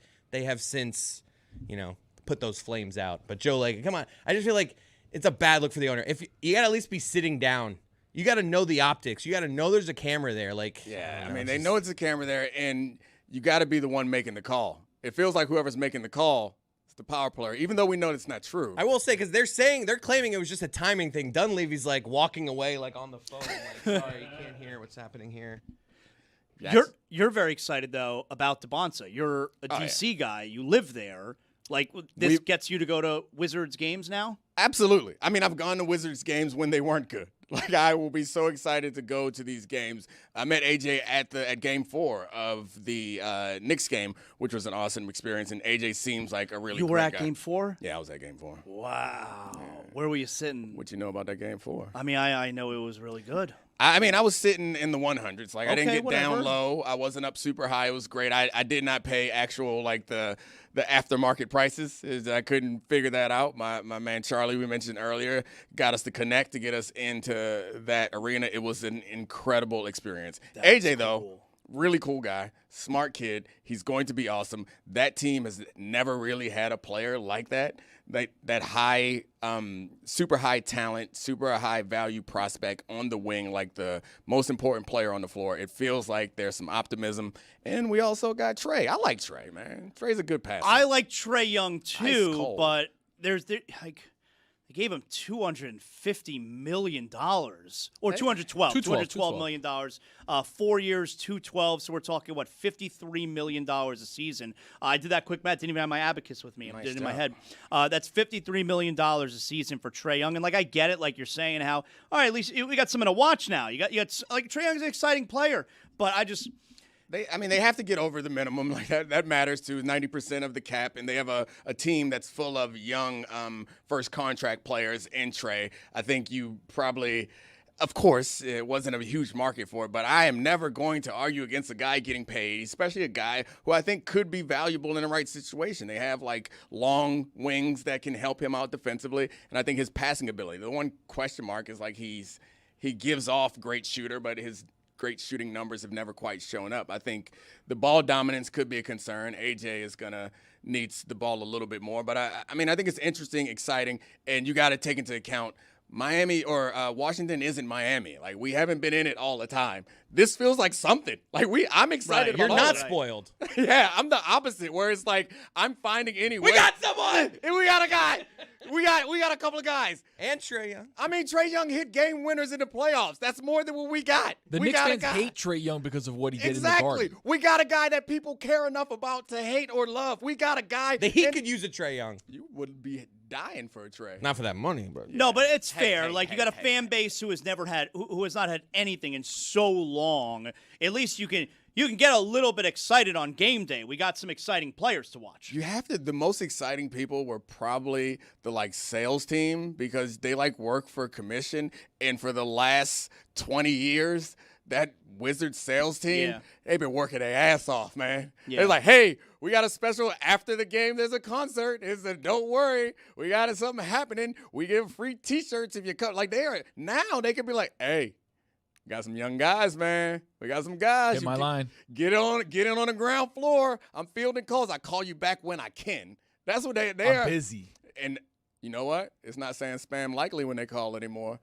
That number was spam Unlikely. Oh, ho, ho. The banter makes us spam unlikely, baby. So tonight is round 2. The Heat do have a pick tonight in round 2. This is the third consecutive year where round 2, there's only 2 rounds in the NBA draft, and round 2 is on a second night. It used to all just be one night, round 1 and round 2.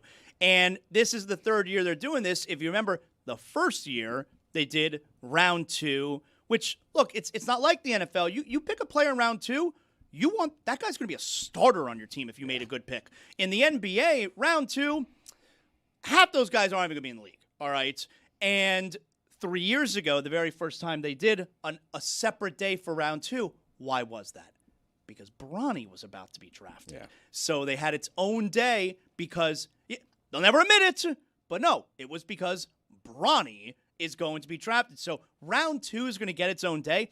I feel like after this year, we could pull the plug on that. Like, you want to do a couple more years so you can kind of feign the idea that, no, nothing to do with Bronny. See, we're still doing it. Round 2's got its own day. I feel like after this year, it's like, all right, we've seen enough. Just one day. To be fair, the guys and girls that work in the NBA and the NBA media, that's a really long night. When you got the first round and the second round on the same night, that's brutal. The NFL draft used to only be 2 days. Yeah. You would have 4 rounds the first day and the final 3 rounds the next day.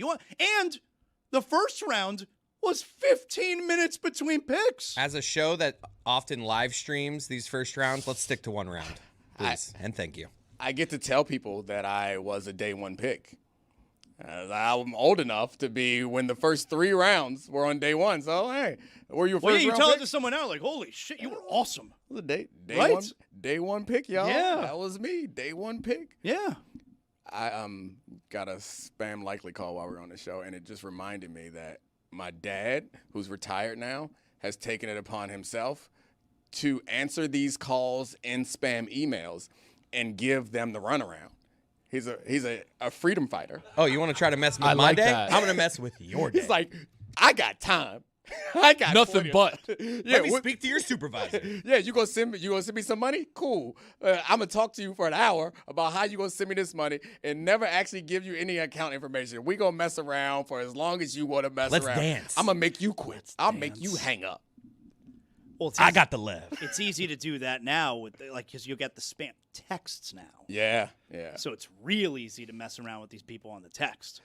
It's so dangerous though, man. Like I feel like I could fall into one of those traps. I'm getting older, and it's like I've noticed myself where I don't completely dismiss the spam text. The calls, emails, smell them right off the bat. Oh, spam. I get a spam text. I read the whole thing. I'm like, are we sure? Before I'm like, oh, it's definitely spam. I think I'm getting old. There are a lot of people who want to fix my roof. That's crazy. That's actually a great. What about the people that come to your door? If The you, windows. I know. Obviously, we don't. Obviously, the first option is you don't answer. Right. But if you just happen to answer it, are you the right away? I'm gonna be a little rude here, not interested, and then I'm just shutting the door because I'm a sucker. I need my wife to come save me. I'll stand out there for 20 minutes. That's happened to me. I'm never gonna actually purchase anything, but I'll take your number That's down. I'll happened make an to me. appointment. I have a hard time being rude. I'm a generally nice person. I have a hard time being rude to someone, especially face to face. And one time I was doing these, I'm standing out on my porch, I'm listening to this person yap and We're yap. gonna be in your neighborhood later this week. Well, no, it's one of those people like it's like the magazine subscription thing, you know. And then after like 10 minutes, my wife, she doesn't know what's happening, but she knows what's happening. She opens the door, and all she does, she goes, "It's enough of this. Let's go." We're the same, dude. I said There's- the exact same things happen to me. My neighborhood, they've been running this great scam where You got that it's- nice neighborhood too. Yeah, I'm in a nice neighborhood, and they bring Got in that cul-de-sac. and they bring no cul-de-sac. They bring in guys who have been recently released from prison, and they're like, "We're in this prison release program. We need you to buy these magazines in order to like fund our like recovery." And so, in the background, Feels like I scam likely. assume that all my neighbors are like, "Hold up, you got out of jail? If I don't buy these magazines, what's really gonna happen?" Sure, I get this money. Magazines, take them. Faster.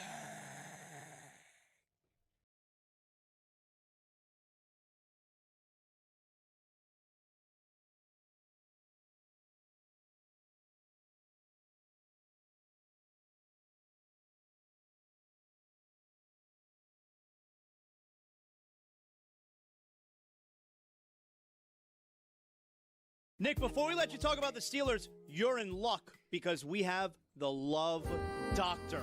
The Love Doctor is here. He is ready. He is in his office right now. Dr. Greg Cody getting everybody ready for Mother's Day this weekend. And we have questions. The Love Doctor is going to have the answers. Who's up first? I know a lot of people are going to come to you and they're going to want to know, how do you keep it interesting? Me, I'm not interested in interesting. So how do you keep it predictable? How do you keep it ho-hum? How do you just let it just be? Was that Jason Tatum asking that question? Young lady, you are my kind of gal. That's my lane.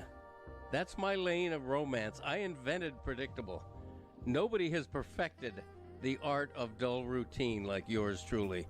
As a matter of fact, little inside information here, my wife and I schedule our naughty time months in advance, like doctor's appointments. Quite often, she'll have to cancel because she said something came up. Unfortunately, sometimes I'll have to cancel because something didn't come up. That kind of thing. It's a good look for us. Do we have another question for the Love Doctor here after such Can't great do advice? this with Chris listening. Oh, we're doing it, baby. What are you guys doing, man? Oh, you want question number 2? Yeah, let's go question number 2.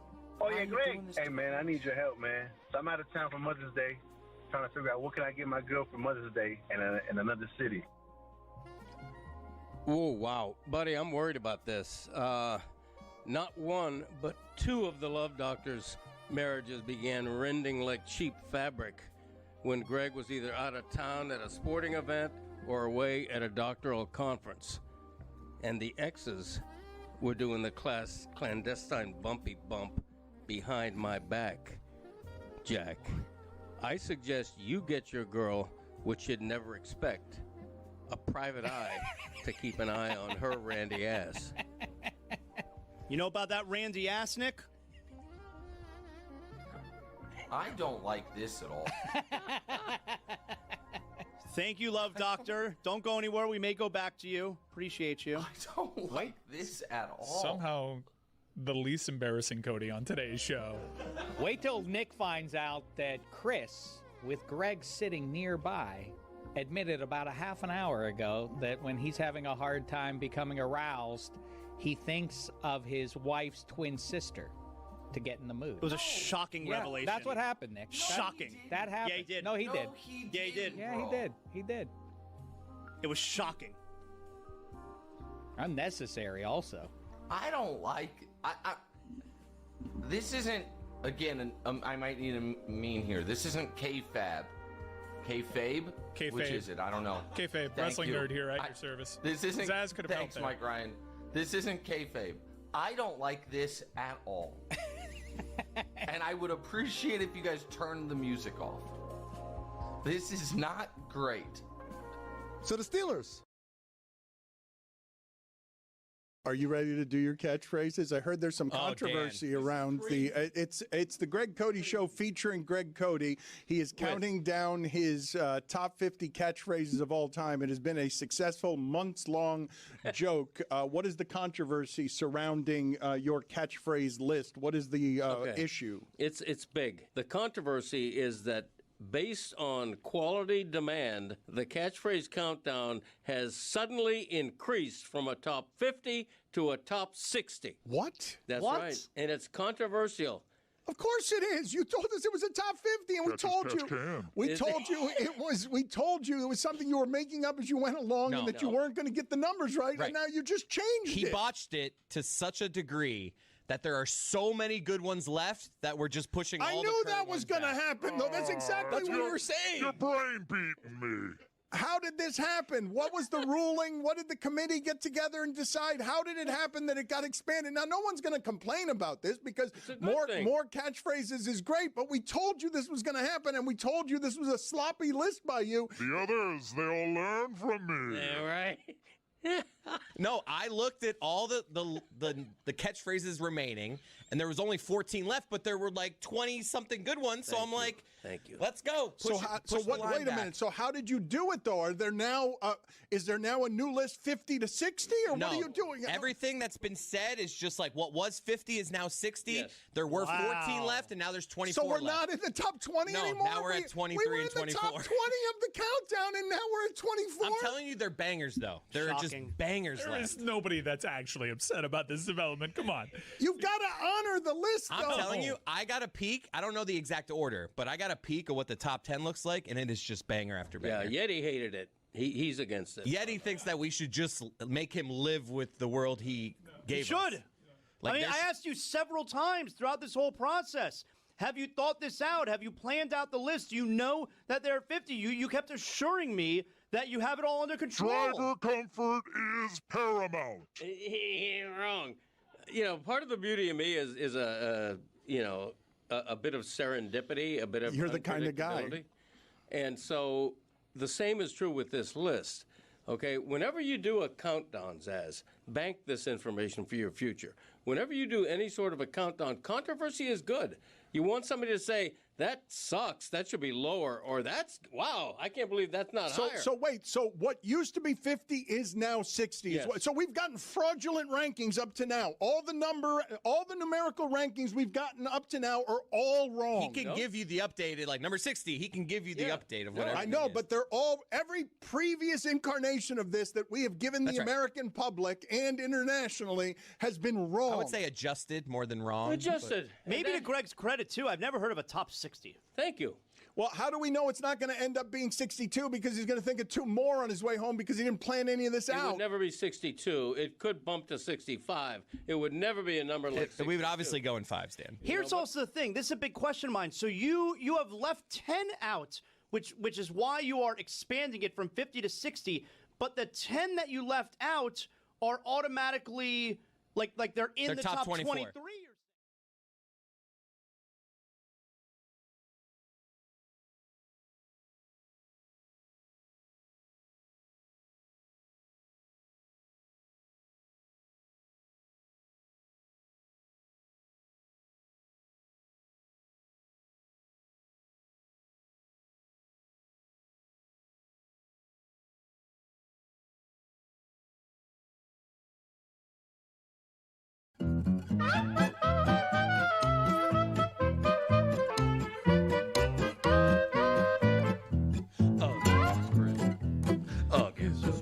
Against the Spread is presented by DraftKings. DraftKings, the crown is yours. Chris.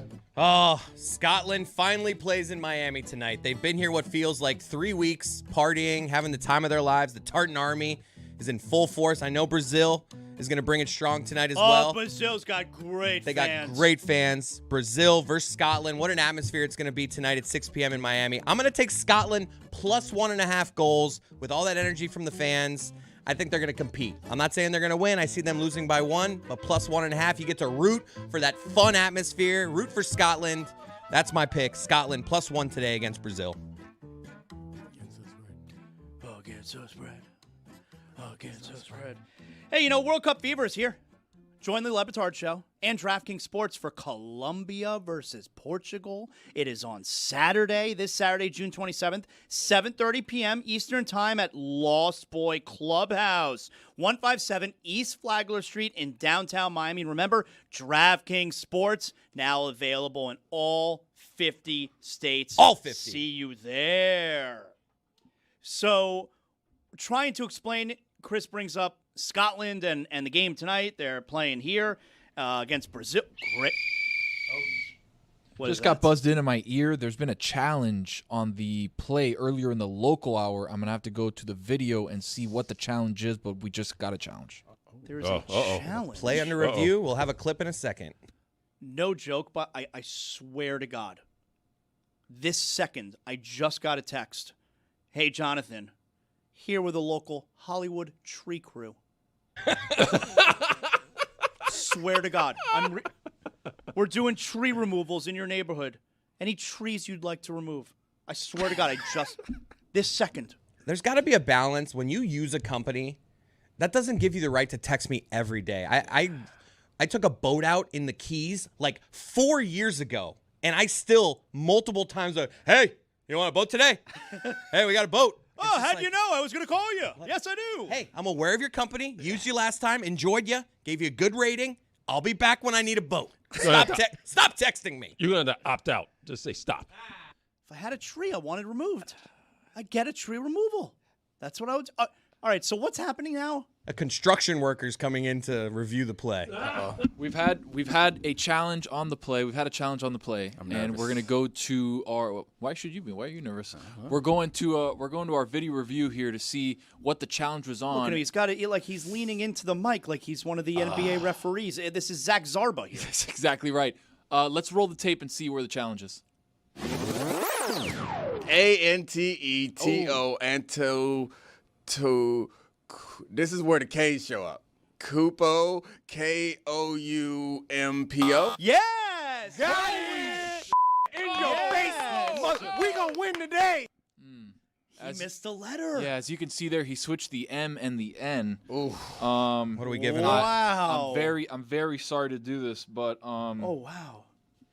Oh, he's pulling out a yellow card. Yeah. You get another one of those, you're done. The only reason why it's a yellow card is because it was a tough name. He switched one letter, so I'm going to give him a yellow. Next one, he's gone. Welcome. So we got the construction worker coming to give the basketball style review, giving a soccer card. This is to the football player. Yeah. Right. I want to apologize for embarrassing my family and that M. That's a good challenge right there. That was a good catch. That's a good challenge. Yeah, who is Antetokounmpo? Like, if I would, that was the easier part. Like, that sound is actually there. Wow. All right. Gotta get the muh. You know there are 6 World Cup games today?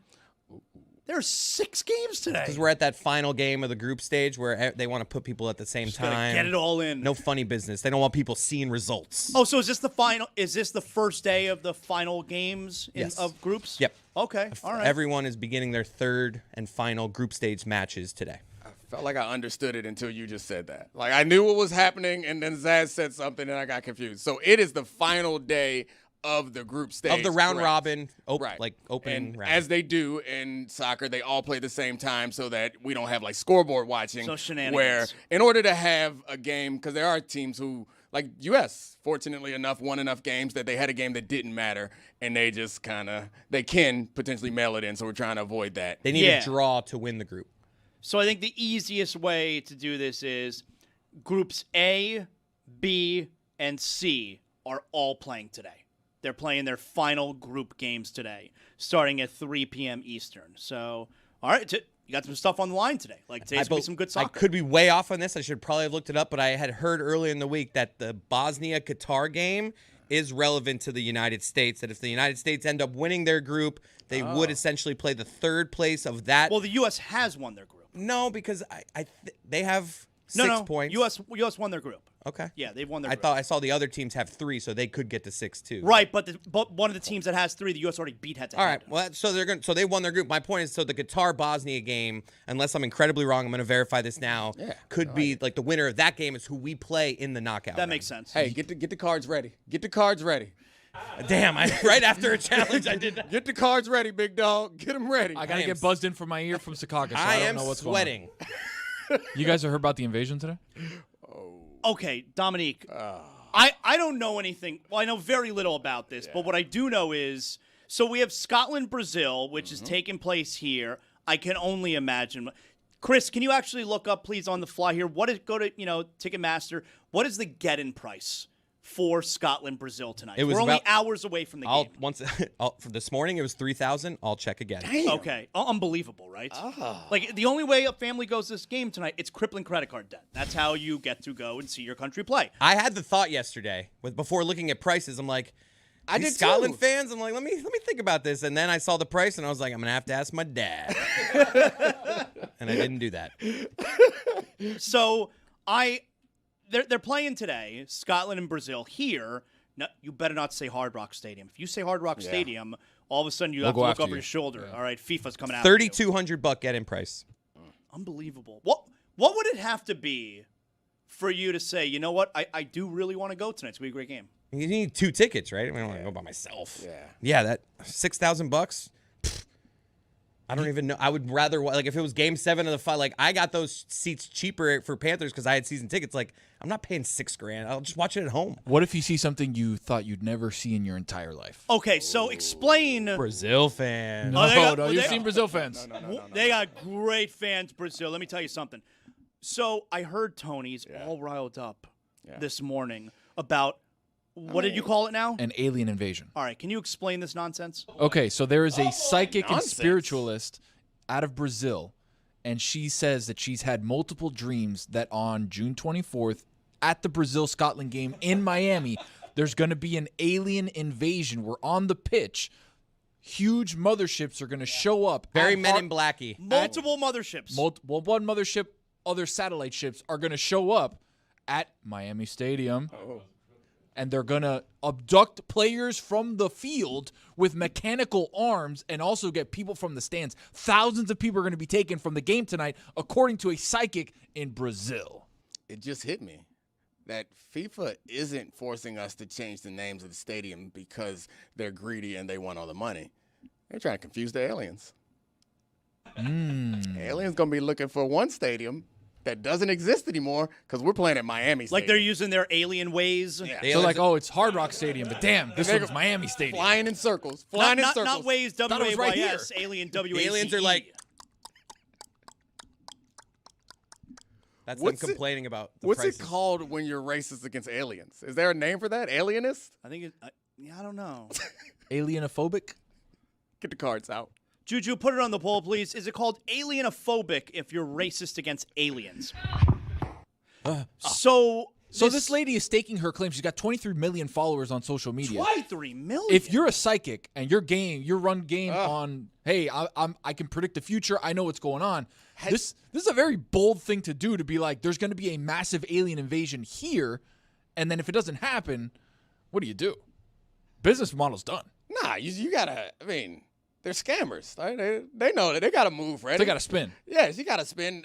I mean, she's gonna be like, well, it happened. You just didn't see it. They were imposters, and they used their cloaking technology, and they replaced the people, or they brain wiped you. And then like, she got plenty of spin, man. If she got all them followers, she ain't get them followers by being right all the time. Has she said anything recently? Like, because today's the day? She says, I saw so much screaming and crying, so many tears and suffering. Ooh. That's her latest thing. From a second dream she's had, because the first dream was the actual invasion. The second dream, she got up into the mothership. And she was in the mothership. She was one of the people. So she's going to the game today.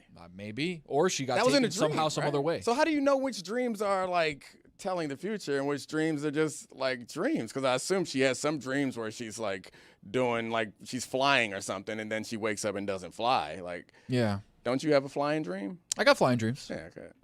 Zaz, you fly? Yes, I do sometimes. Sometimes I can fly. Yeah. My question is, okay, this is a very important question now. Are you okay? So again, are you going to the mall later? Just to recap.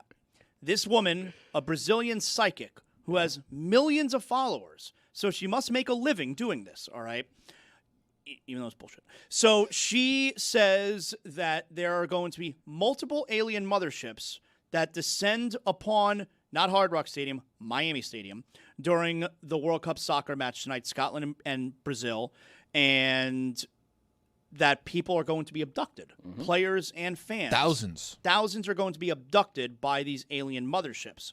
Now, let me ask you something. This is a very important question. And hear me out. Are you rooting for this to happen?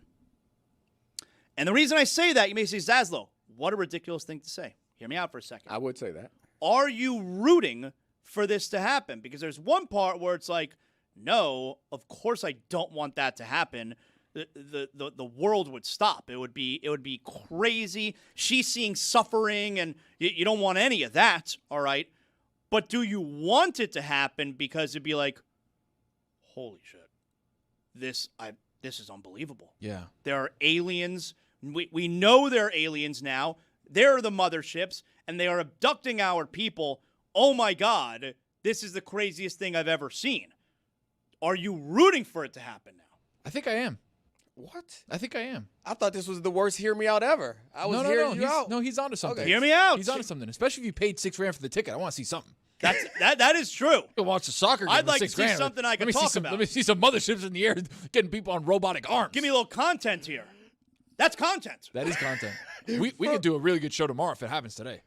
The local hour would be jam-packed. Can you 'cause imagine? It's here, Miami. Can you imagine? So they aren't staying. They're taking these people and leaving. Well, no, so it's a the one-day abduction portion is you take them and you take them somewhere else. Right, but I'm saying they will not, like, it'll just be something that happens that we talk about. There'll be no further impact. Like, they're not going to stay here. They're not going to learn things about us and take over. Like, it's just coming in. We give away 1 million people. They leave us alone, and then we just talk about, remember that time for the rest of our lives. Yeah. Remember that time? Guys, do you remember that it seems like I was right. We are rooting for a result today with Bosnia and Qatar.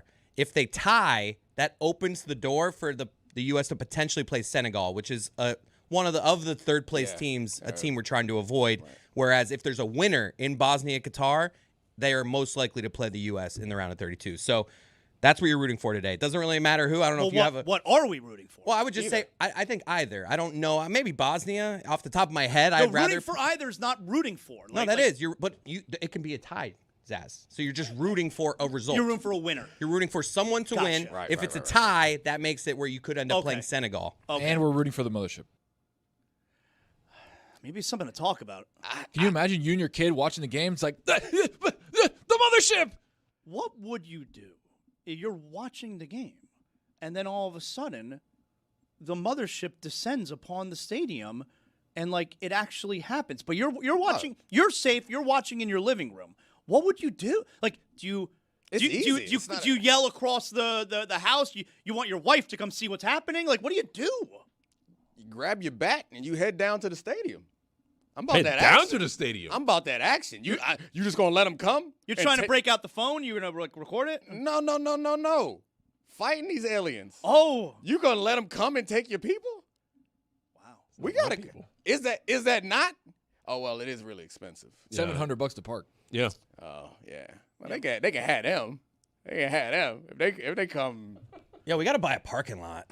Traffic will be tough because you got to figure if the mothership is there. There's going to be some rubbernecking. Yeah, people are going to want to leave, so the traffic going to the stadium is actually going to be good because it's going to be clear. But there'll be a lot of rubbernecking. You know, people who are driving are going to be going slow. They're stopping. They're looking at the mothership. You're not going to get that close, Tom.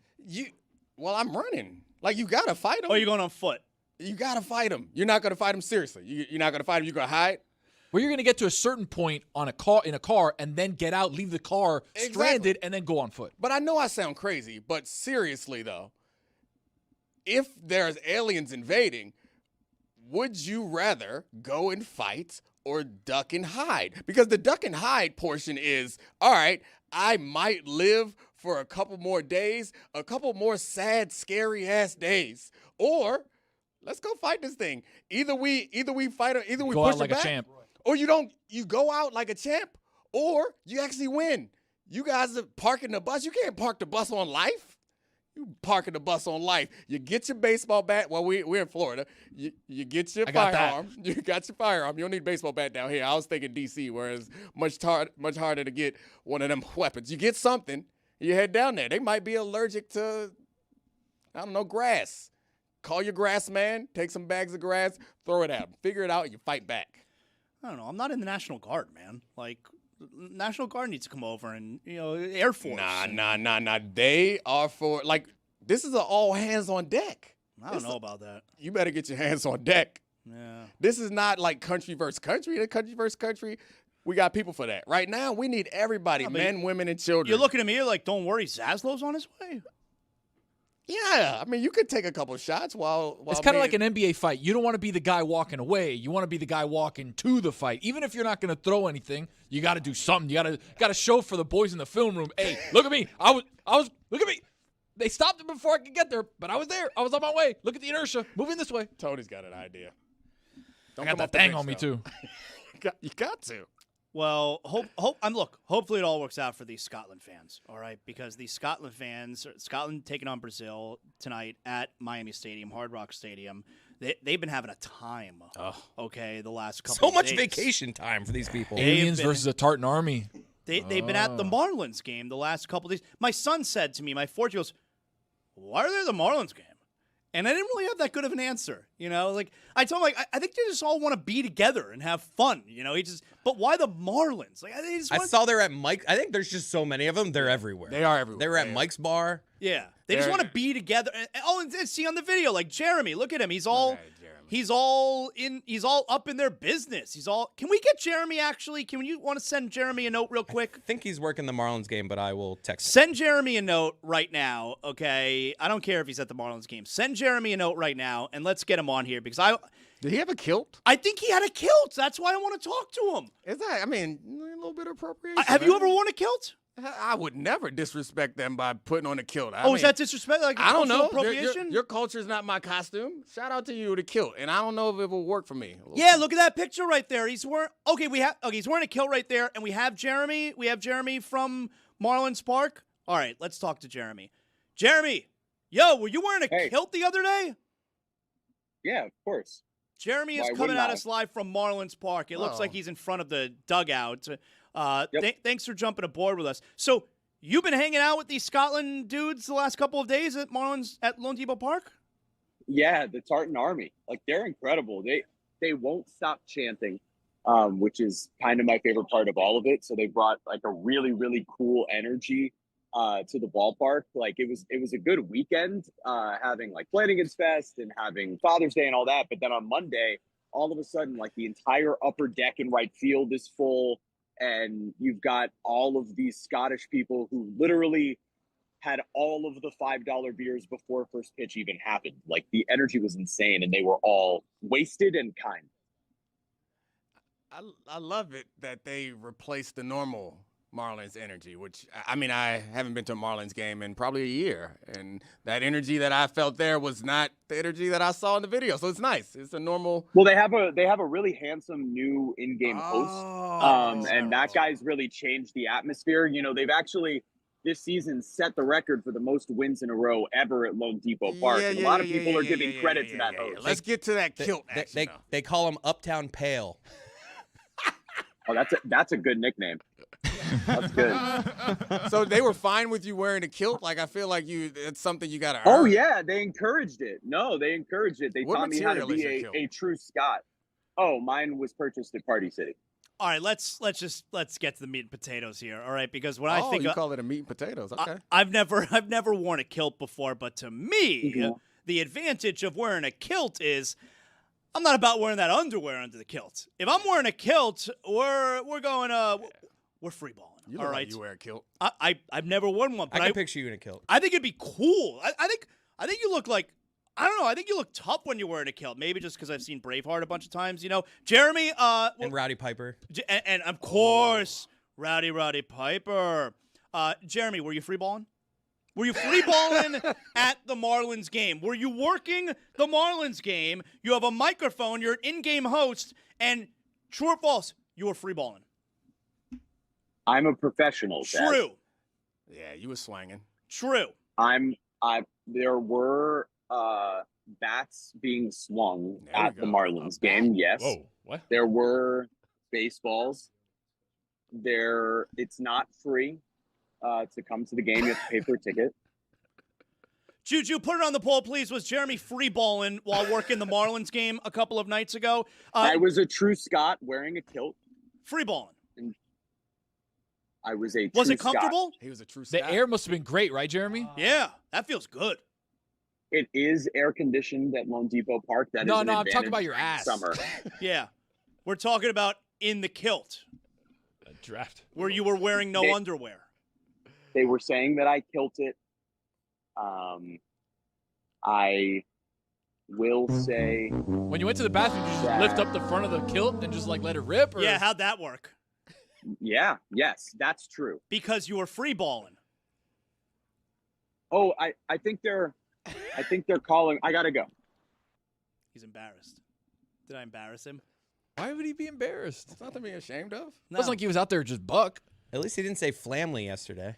Oh, Jeremy, he doesn't get away with anything around here, man. Yes, her flamily. Oh, did we cut up the? Let's have fun with that sound. Flamily.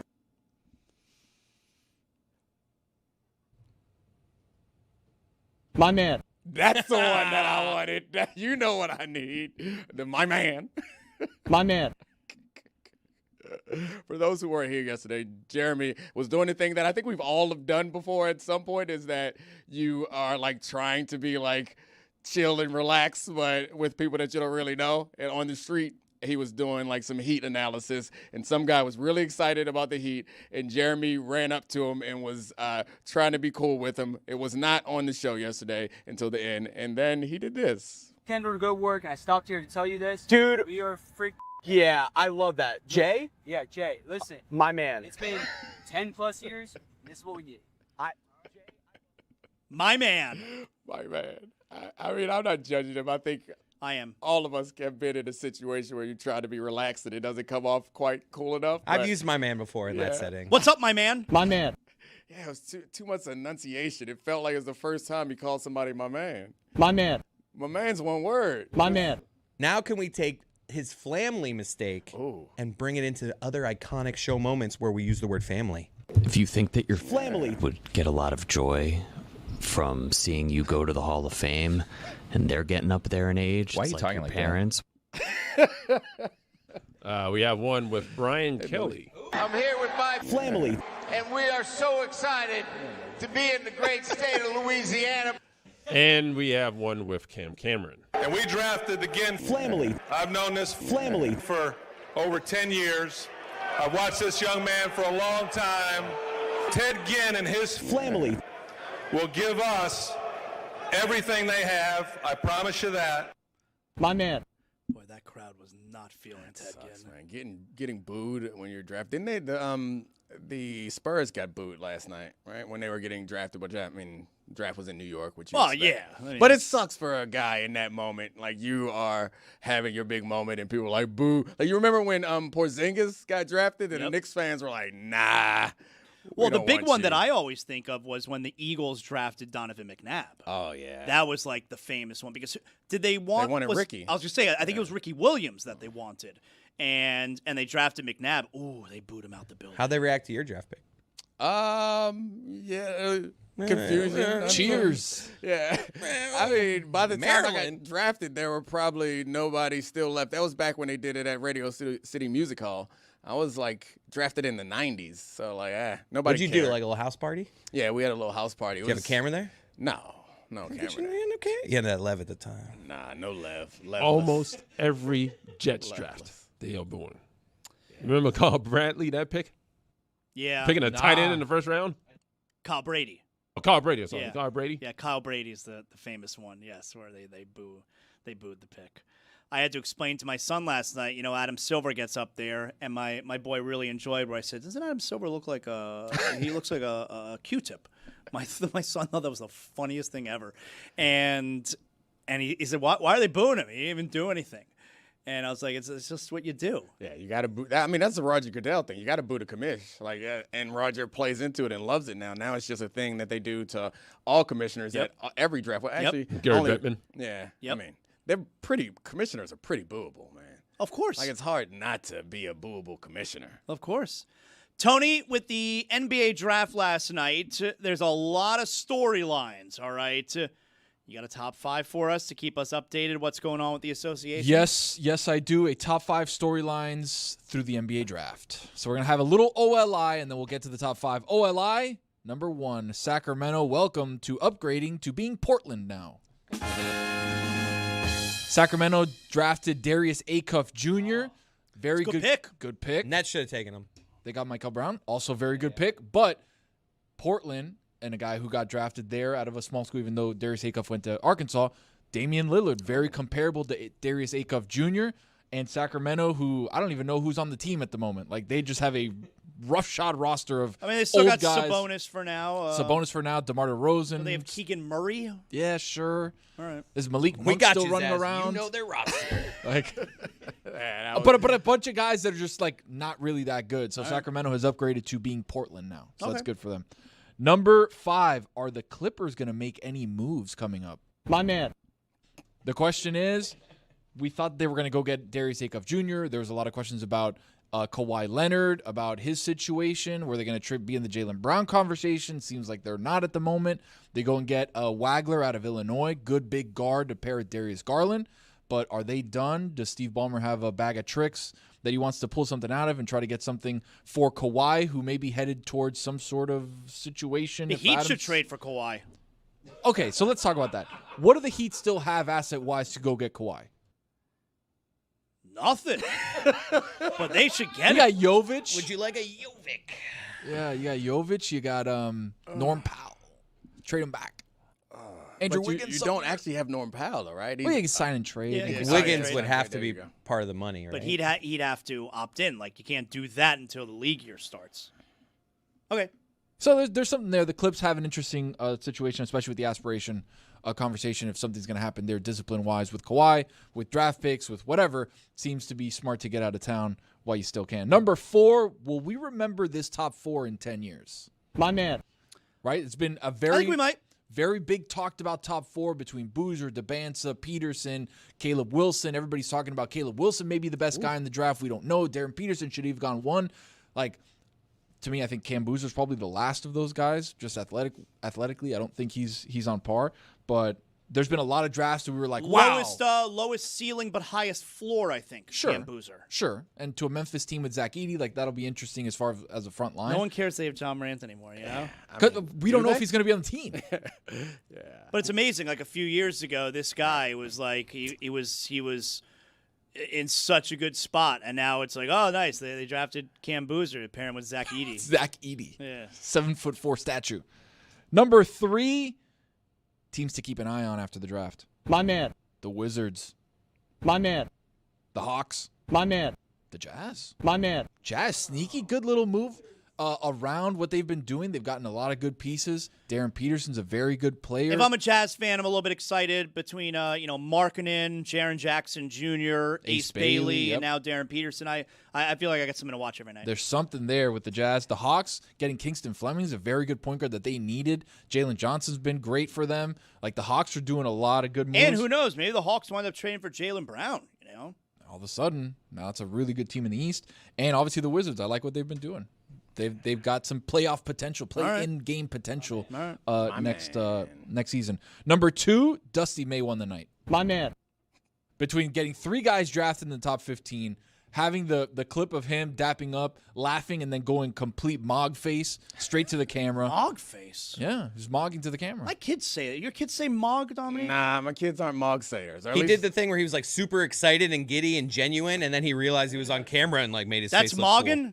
Yeah. You're like, I'm so free. Oh no, I'm cool. I thought mogging was like you like look better than someone. Yeah, I don't know if No, that's looks maxing. No, looks maxing is like a lifestyle, right? Mogging is like a situation. Like you mog somebody when you're. We sound so old. Oh my god, zero clue what you're talking about. I think mogging is like you frame mog them. It's like you take a picture with someone. Keep talking. You got this. I'm getting younger. No, he's making not sense. helping me here. The internet's happy with this. The Right? more He's I cooking. talk, the more sense I make. Yeah, I'm good. Dusty May not only had 3 guys drafted, not only had that viral moment. Drafted one of his own kids last night, right? Drafted one of his own kids. It makes you think. One of his players. Yes. What makes you think? Not his child. He had 3 guys there, and he's like, I'm going to take the best guy out of the 3 because he had the first pick of those first 3. So he took the pick of the litter. So Dusty May won the night. And number 1, Oklahoma City reloads. Did you like the Mara and Sturts pick? Because I very much like the Sturts pick. My man. Sure. Mara's also 7'4". They need him to be able to help defensively against Wemby. Obviously, we know Chet cannot be in the same building as Wemby anymore after what he did to him during the Western Conference Finals. When they make those picks, and like I think about it from the perspective of the players and the night and how important that clip is to them and their family, it's always a little awkward when you get drafted and then your pick becomes about someone else completely, which is what they did. They're like, this is all about Wemby. Like, tell me this guy is good. Tell me his sad story. Yeah, he's 7'4". From Spain. And he's like, we got him for Wemby. And then they said the most outrageous thing, which I guess makes sense, is like now Chet can play the 3 where his 7'1" ass belongs. Like 7'1" What is he, Kevin Durant? Yeah, like we're doing whatever it takes to make sure that Chet does not have to go up against Wemby. Please, anything. Yeah. There's the tallest guy in the draft, get him. Yeah, and you know what? It made the finals made Holmgren look even worse because no one on New York was afraid of him. Now, it doesn't mean that Wembanyama is not better than you, but like Chet Holmgren was legitimately afraid of Wembanyama. No one on New York was afraid. Like, all right, we're going to try and play against him. There's nobody better than Wemby. Wemby's better than everybody. It's not the point. The point is you go up there and you bust him in the mouth. Yeah, you got to try. And you play tough. Yeah. The same thing that Mitch Robinson did, that OG did, that even Cat did. Just try. Cat was the guy that played the toughest on Wemby. Even if you would have told me Chet or Cat, who's going to have a better defensive series, I would have told you Chet. A lot of tough guys in here who are not afraid of this alien, but were afraid of the other aliens. Y'all wasn't with me going down to the stadium to fight back. But now all of a sudden, you're like, oh, you're not scared of the 7'5" alien that's actually here. Where are my tax dollars going? Fake Call the tough Air Force. guys. The reflecting pool. That's where it's going. They're going to other places. Tony, any others? Did we go through them No, all? that's it. That was number one. OKC reloads to try and get Wemby out of the Western Conference Finals and into the. That means NBA Hartenstein Finals. is out, I guess, if they went with Mara. They got an option on him, so we'll see what that lands them. But they needed a second ball, third, fourth ball handler. Bennett Sturtz is going to be a very good shooter and a very good ball handler. I do want to mention here, so we got 6 World Cup games today, and we got the alien invasion coming here at Hard Rock Stadium with Brazil and Scotland tonight. But we do kind of have to mention, especially because everyone was crushing him for like a week. Ronaldo had a couple goals yesterday. It is important for us to mention that. I get it. Okay, also, it was Uzbekistan. All right, whatever. He had a pair of goals after we spent a week crushing him that he's washed and he's hurting the team and he's come off the bench, and what a disaster this is for Portugal. Now, again, maybe it's because Uzbekistan isn't any good, but still, it's Ronaldo who heard a week's worth of everybody saying that he's finished, and then he had a pair of goals the very next game in a World Cup match. I thought that was pretty cool. Yeah, I mean, and he still obviously has the foot. Like, the goals weren't easy to score. I guess getting in position and having the opportunity to score the goals against a team that is not among the top is something. 5 goals in soccer is a lot of goals to be scored. They blew this team out, but it's still something. He scored 2. He didn't play defense against any of his own teammates from scoring. Just a major win for Ronaldo yesterday. Yeah, so important to mention that. Something else that's really important for us to mention here, there's not going to be an easy way to transition in or out of it, but we're just going to do it because it's important to note, and we care very much about David Sampson. So you may have seen yesterday on Twitter, there was nothing personal with David Sampson yesterday, and he tweeted out that there was no show, and he apologized for that. And you all know that David has been dealing with a very serious issue with his daughter, and he sent out this tweet about an hour ago. I will read it to you for those who are not watching on video. Yesterday, my daughter Kira passed away peacefully after a 9-month and 11-day fight against one of the cruelest diseases I've ever seen up close. She was diagnosed with brain cancer, specifically glioblastoma. I have felt all of your concern and love for these months and wasn't ready to be any more specific than I was. Kira was a 28-year-old young woman who loved deeply and who was impossible to describe in 280 characters. While her life got stolen from her, she handled these months with courage, poise, and resolve. And all I want is for no family to feel what we feel today, for no young person to suffer the way she did. And then he continues on with where you can donate. You know, if you were thinking of sending flowers, you could donate instead to the Kira Fund. And it finishes with, this fund will be used solely to research treatments for glioblastomas. And you can go to David's Twitter account, which is at David P. Sampson, and you can click on the link there if you are so interested. But I want to send out a note. I sent out a note this morning to David, and I could do it here as well. I know David gets a lot of criticism from the audience, and that's fine. It is what it is. But I have always found David to be very kind. I like being around him. I think he's a nice guy, and I feel absolutely terrible for David.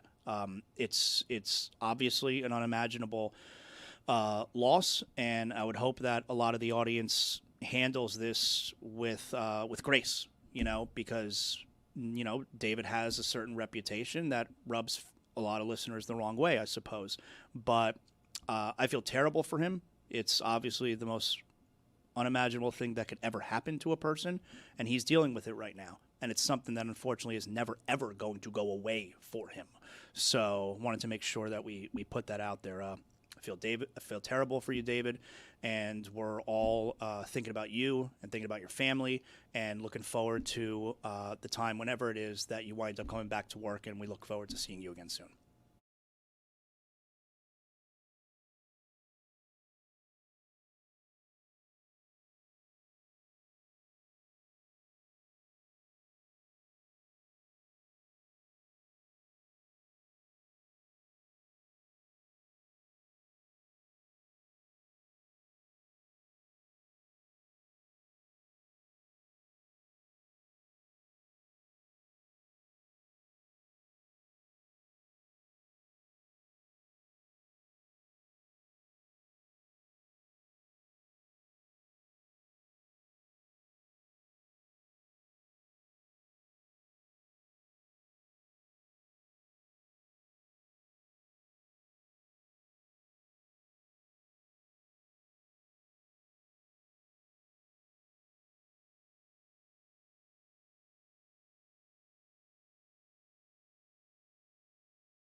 So Dan's out today. I don't know if you guys have been able to tell because it's been me sitting here the whole show. You noticed, right? It's the YouTube audience may know, but yeah, the listeners might have just thought he was just sitting there quietly. Yeah, our voices sound similar. No, it's me. It's me, everybody. It's me, Zaslow. Dan is out today. How'd you clean the mic? I'm glad you asked. I was told he was sick. He was sick or is sick. And I was informed that everything in here has been disinfected. And the first thing I said was, what about the mic screen? All right? Because my lips, you could see here, are very close to the mic screen. And you don't want the lip touching like this. So like that, my lips on it. And you get some of Dan's sickness. That's very disgusting. All right? Gook. I was told that it's all been cleaned, and I came in here and I could see it's very clean. So I was very happy about that. I mean, my wife gets upset at me about this, but when she or the kids get sick, I'm like, I don't care. Cough on me. Do whatever. My immune system is too strong for that. And she's pretty annoyed because I haven't really been sick in like a decade, and I just make fun of them. So I felt the same way about Dan. Good for you, man. It's like, look, you're weak. I'm not. Cough on me. What do the great ones say? Yeah, not today. Body, not now. Let's bring aboard Jessica Smetana. She hosts the weekly Notre Dame podcast, The Echoes. I'll see you. Mike Golick Jr. Jess, how you doing? Good to see you. So you never had COVID, Dominique? Nah, I got it, but I didn't get sick. You were asymptomatic? I tested positive for 30 seconds, then I tested again. My white blood cells took care of business. I got the strongest What are whites you, in the game. Wolverine? You're just recovering that quick? He's a great one. Even when it comes to medicine, he's got that left. You appreciate it, Jess. I know you appreciated my joke. I also appreciate you look incredible. I come to work trying to look. I mean, the shirt. I mean, I come to work trying to look good, and then I'm normally greeted by people who don't care as much. So I'm happy to be joined. No, you're not talking about me. All right, thong sandals. I'm happy to be joined. He's saying I mogged you. I'm mogging you guys. Ooh, that's what I'm hit getting. him with a mug. You mugged us all. Nice mug, Jess. Welcome. How about that? Can you define that? By the way, not for me, for the old guys here, like me. Like Roy, because I know what it means, but Roy. It's basically what Zoolander and Hansel do in the film Zoolander to each other. We were with their discussing faces. last night, Dusty May. He was doing the thing where he was super excited, and then he realized he was on camera. So he went from like, "Oh, I'm so free and having fun." "Oh no, I'm super cool because I'm on camera." And we were wondering if that was some version of mogging. I think that was just being perceived. That shirt looked like I think money. he just realized he was being perceived. That shirt looked like money, man. That looked like a shirt. She got that love. It's just a regular linen shirt, but thank you. I It appreciate looked like it. I was money, gonna go with though. like a full vacation vibe shirt because we're almost in July here, but I thought it would be too much, so I took it down a step. But how much did that nudge out the like Heat shirt that you're gonna wear or whatever? Like I'm sure there's like some sort of sports related T-shirt, or there was like a wrestling shirt hanging in your closet. that Roman Reigns shirt. Did you? No, I weigh have that? like, I try to dress the season, Dominique, when I come on this show, and right now we're entering peak summer time, even though it's been summer in Miami now for like 3 months. And I have a yellow shirt that has like a little lime and a pepper in it. Like it's a like the pocket is like a margarita, and I was gonna wear that shirt, and then I said I'm gonna wait till we're in the real dog days of summer for that one. So I put on a linen shirt that's like one step below that. Do you guys put that much thought in the morning? Oh yeah, I plan my shit There's out like no weeks in absolutely advance. no way. I mean, look at no, me. There's just no chance. Nah, Tony gives a little effort. Nobody else, no effort. My Tony, man Jeremy no, gives you're some not effort. talking about me. My man Pearl Jam. Jess, so like I mentioned, Dan not in today, and I don't know if you know why he's not in. My All man. He is busy. He is busy cleaning up after the Scots, or so he says. He is cleaning up after the Tartan Army, who he has been complaining has been making a mess of his neighborhood, and the video audience can see here. There he is. There's Dan. He has a broom and he has the dustpan. He looks like he is using a broom and a dustpan for the first time in 45 years. Really high up on that. Yeah, the form is not terrific. Kind of like how an alien would. Yeah. I mean, this looks like someone who has not used a broom and dustpan for 45 years here, but give him credit. He's out on the streets there, Jess. Just keeping things cleanly. Here's a broom and dustpan question for you guys. Do you sweep debris directly with the broom into the dustpan, or do you make a little pile and then sweep the pile into the dustpan? Oh, I make like 3 little piles around my like kitchen and living room area. Really? I love it. I sweep it right in, Jess. So every sweep is going into the dustpan? Yeah. That's the worst way to do that. Yeah, I'm a pile guy. Yeah, you gotta make a pile. Jess, you're a pile girl? I prefer vacuuming to sweeping. I only sweep if I have broken glass or large things, in which case, if it's glass, I'll sweep it directly in the dustpan. I was just the most impressed with, hey, me and Dan have the same broom. I thought there's no rich people brooms, huh? We all just have the same brooms? The same red broom. A rich person broom is a whole nother person. Can I be honest though? Like you see there, you see Dan sweeping, but he gave us the impression that filthy out there. The streets were covered in cigarette butts. It's not Yeah, that it looks dirty. pretty clean. It looks totally fine. In Dan's defense, like the clean part, and this was my criticism of elitist Dan yesterday, was like his big complaint was like there's more dirt on the streets. Like that's really bad. Like it's not really dangerous or anything like that. It's a lot of dirt on the streets, but there are a lot of people. I'm staying on South Beach also, or Miami Beach also. There are a lot of people. They're singing late at night. It could get a little bit loud. I could get why it would be annoying, but the trash, that's not the problem. Well, I could go into the ocean. Would you lose a bet staying on South Beach? I mean, Right. it's Miami Beach. It's kind of the trade-off of staying in Miami Beach. Is like, it might get a little rowdy here. Well, so you mentioned there it might get a little rowdy. We have actual video footage of that as well. No, video footage. Yeah, no, we got Video video footage. fo- Yeah. Video We got some video Whatever. We got some video Whatever. Throw it to the video.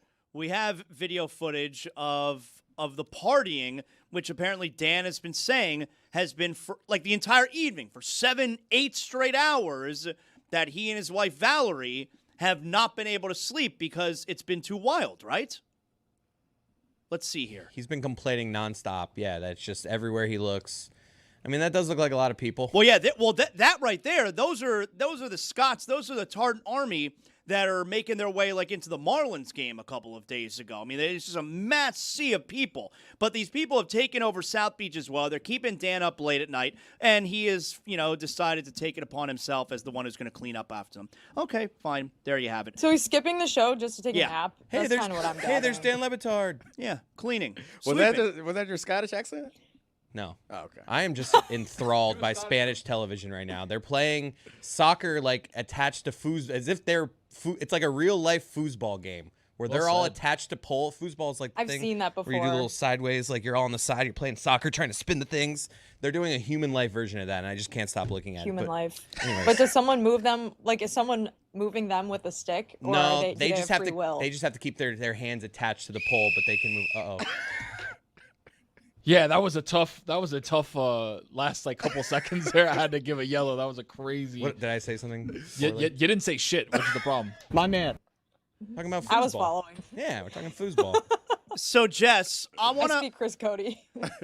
I want to bring this up here. I've been waiting the whole show because this this is the coverage of this over the last week since the New York Knicks won the NBA Finals has really bothered me. All right, and yesterday there's been a little bit more that has been added to it because Becky Hammon. All right, Becky Hammon, the head coach of the Las Vegas Aces. We all know, well, very famously, because no one will let anyone forget about it, that like 3 years ago, before she was I don't know if she was the coach of the Aces or maybe it was the offseason when she was being paid to be an analyst on ESPN. She's an analyst on ESPN here. It's not like post-game after her team played, she decided to give thoughts on the Knicks and Jalen Brunson. She's literally on television being paid to give her thoughts on the NBA. And she's, did the famous Jalen Brunson. They got to get a dude. He's not a 1A guy. Those were her thoughts. And She said he's too short. That was specifically he's too short. Steph Curry's an outlier as like a 1A guy who is shorter that led a team to a championship, but that Brunson was too short. And she was also history saying, has. because she's 5'6", she was a small guard when she played in the W. She was a 6-time All-Star. Like, speaking from experience, like it's a league of bigs. That was kind of her point. But go on. Well, historically, she is still correct, but in regards to Brunson, she was wrong. Okay, fine. So yesterday, yesterday she opened up her post-game press conference after the Aces game to give a whole mea culpa. Here she was. All right, we'll start with some questions in the room, and then we'll head to Zoom if we have some time. Wait, I have a comment. Oh. To start. I was wrong. I was wrong. My opinion was wrong. Okay, let's go. All right, so good on her, but can we, you know what? Not even good on her. This is such bull. It really is. It's such bullshit. It's such bullshit. Why is because Becky Hammon was wrong about a sports opinion, which historically she's actually still right, but she was wrong about Jalen Brunson in particular. Why does she have to apologize? I don't understand this obsession with how Becky Hammon has to get up in front of people and say she was wrong about a sports opinion, as if all of us are not wrong about stuff every single day. My favorite things as was yesterday, her first comments to the media were that she's never gonna apologize for having an opinion because that's what ESPN pays me for. And then she got cyberbullied so much after that she was like, all right, I am gonna apologize. I'm sorry, I was wrong. Moving on. I think that Knicks fans Jalen Brunson said this in his parade speech that these were things that rubbed Knicks fans the wrong way for years, that he was underestimated, that people didn't think he was good enough and didn't think he was a superstar. And now that they've won, they want everyone to bend the knee, kiss the ring, and admit they were wrong. And I get that. I just think it's funny seeing the two, and she was also, we should mention, famously a Spurs assistant for a really long time. So the fact that the Knicks beat the Spurs, I do think is an element in this too. But I think that it's funny because she's she's such a character in the WNBA as a head coach. She's one of the main characters of the WNBA, I would say, and is a very, I don't know if stubborn is the right word, but her doubling and tripling down on something and being I don't care what you think about me is kind of her personality. And so that meeting the Knicks fans who are just on a revenge tour against anyone who doubted them is, unstoppable force, immovable object a little bit. So they wanted her to apologize much earlier than she did. And it wasn't good enough that she waited a week and then finally got bullied into doing it. And it's an NBA aphorism that kind of everyone has said throughout the history of time. It's something that we all know to be something that is kind of a rare occasion when it works out. It's a weird thing that they piled on. And also, if you remember the Jalen Brunson signing, I think a lot of these Knicks fans are also ones who are yeah, this ain't quite good enough. Definitely. Either. And now, which is fine. That's what fans do. Yeah. The weird part is that's what sports are, is proving if you're good enough. Right. That's sports. But I don't remember the Knicks fans reacting the same way the Heat fans are currently reacting to signing Giannis when they got Jalen Brunson. The Knicks fans were not oh my gosh, now we're in it. No, totally. No, you're right. And rightfully so, the Knicks fan, why would the Knicks fan have said, oh, nice, now we got a superstar, he's going to lead us to a championship? That would have been, it would have been a ridiculous thing to say at the time. It's just, I don't know. I guess good for her that she finally got up there, but she doesn't need to apologize to anyone. It's stupid to me, Jess. Well, yeah, I think that the whole sports media complex revolves around people making takes, and there's a lot of people who do this for a living, myself included at times, who are afraid to make takes because you're afraid to be wrong and to get yelled at by hordes of people, and for it to become the main topic of conversation after something happens where you feel why are people talking about that thing I got wrong instead of talking about the Knicks championship or whatever? Just using that as an example because I've been right about the Knicks the whole time. Okay, make it clear. I was early on the OG Anunoby bandwagon 2 years ago. Okay, Josh Hart. I was talking about Josh Hart before it was cool to talk about Josh Hart. I mean, not really, but you get my point. They're playing soccer attached to foos as if they're it's like a real life foosball game. Woof. Well said. But anyway, hold on, run that back. Let me run that back. I mean, they actually helped you out there a little bit. Go ahead. They're playing soccer attached to foos as if they're it's like a real life foosball game. I feel like I kind of nailed that for how ridiculous the thing is I was looking at. Described it perfectly. Okay, Continue, but Jess. now imagine someone listening as opposed to watching the monitor like I have in front of me, and I could see the thing that you're talking about. There's no way anyone understands those words. They're playing soccer attached to foos as if they're it's like a real life foosball game. I know exactly what I meant. Thank you, Jess. Yeah. I think he got there.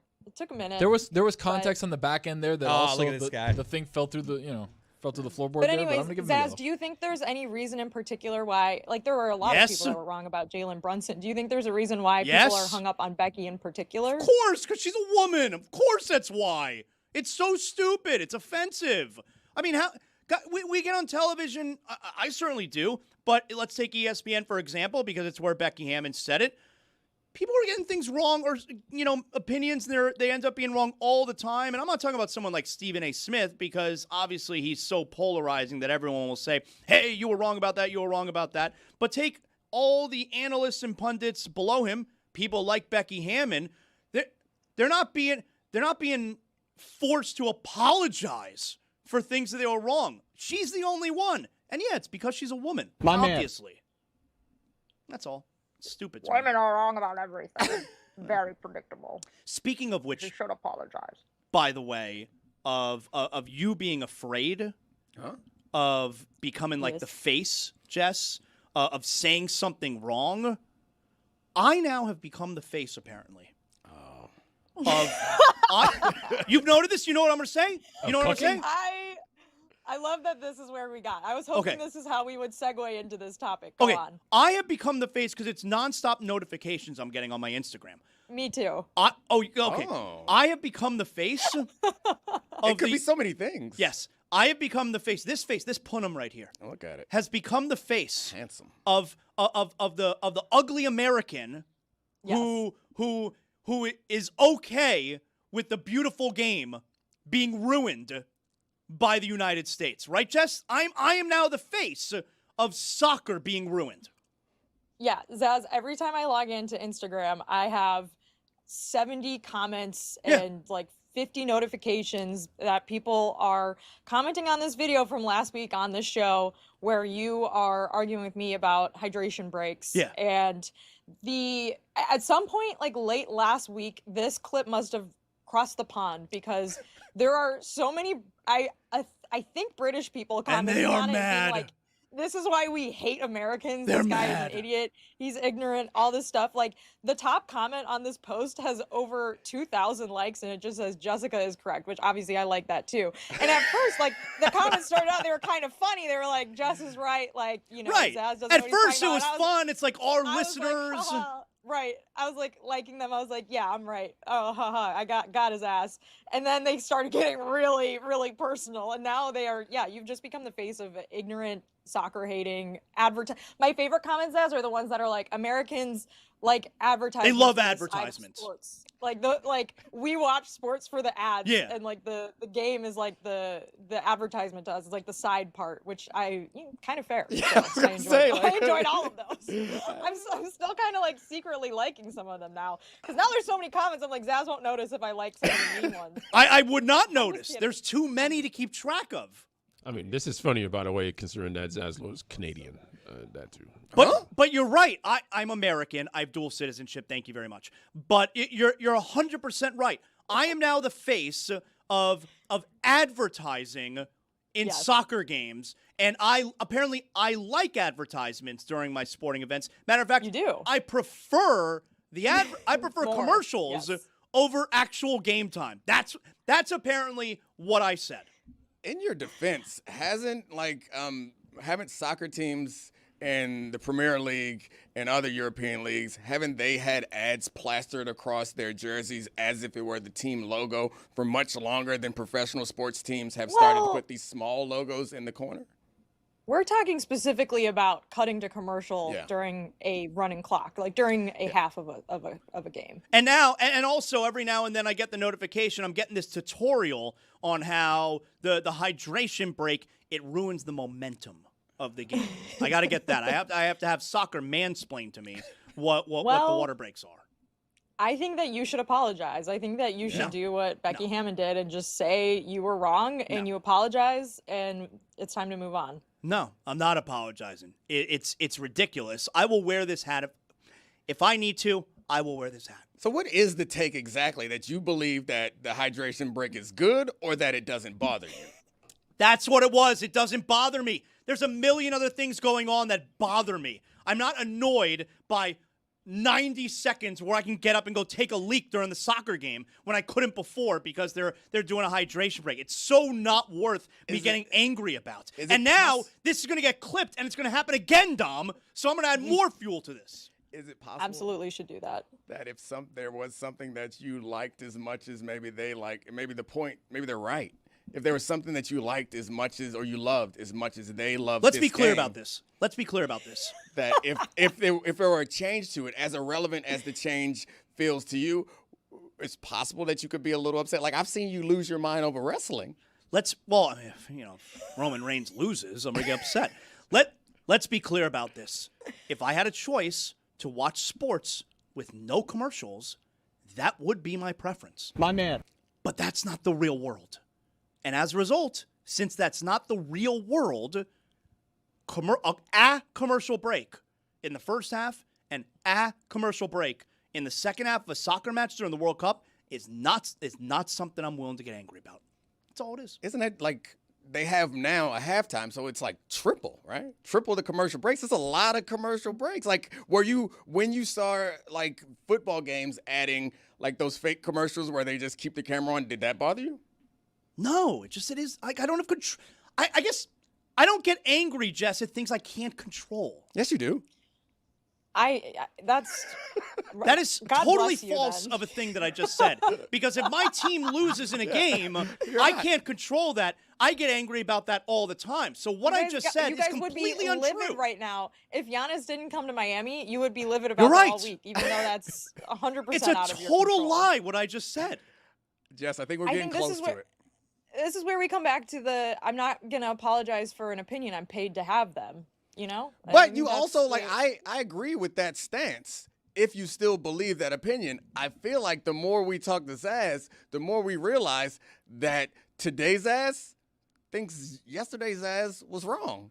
I think Right? I'm just going to have to live with this. I'm the ugly American who loves commercials. You're not ugly. That's what it is. Canadian. Thank you, Dominique. I appreciate that. Yeah, I didn't know you had Canadians in it. I think you should just start replying to all these people and be like, look, this is a North America problem, okay? Let's not just blame America for this. There are too Let's many not to blame reply the United to. States. It's every time I open up my Instagram, I have 100 comments and 100 likes. It's too much. And I didn't know that you're contributing to that, Jess. That's a little bit disappointing. Well, sometimes Instagram will say, if you like this comment within the first 24 hours, it keeps the engagement going and it'll reach more people. And so I'm like, I'm just going to like this comment, reply to this comment. I got to Let's keep dig it going. through this. This is news to me. I got to find some of It's these good funny stuff. ones so we can or The the best meanest part- ones so we can the best part- amplify them. My face isn't even in the video because we were having some sort of like technical camera issue last week. So Chris Cody is just in the video acting like a buffoon while Zaz is talking. So I enjoy it.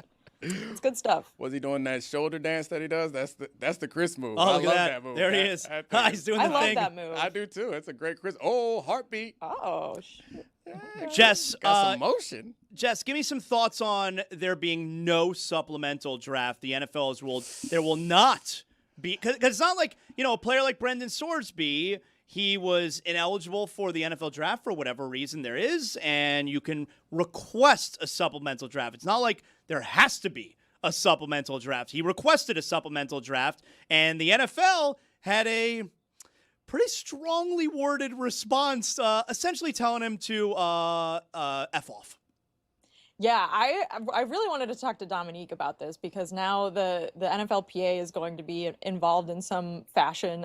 Did you read the letters as that the okay, so the letter was like so mean. If someone wrote that mean of a letter to me, I would probably cry.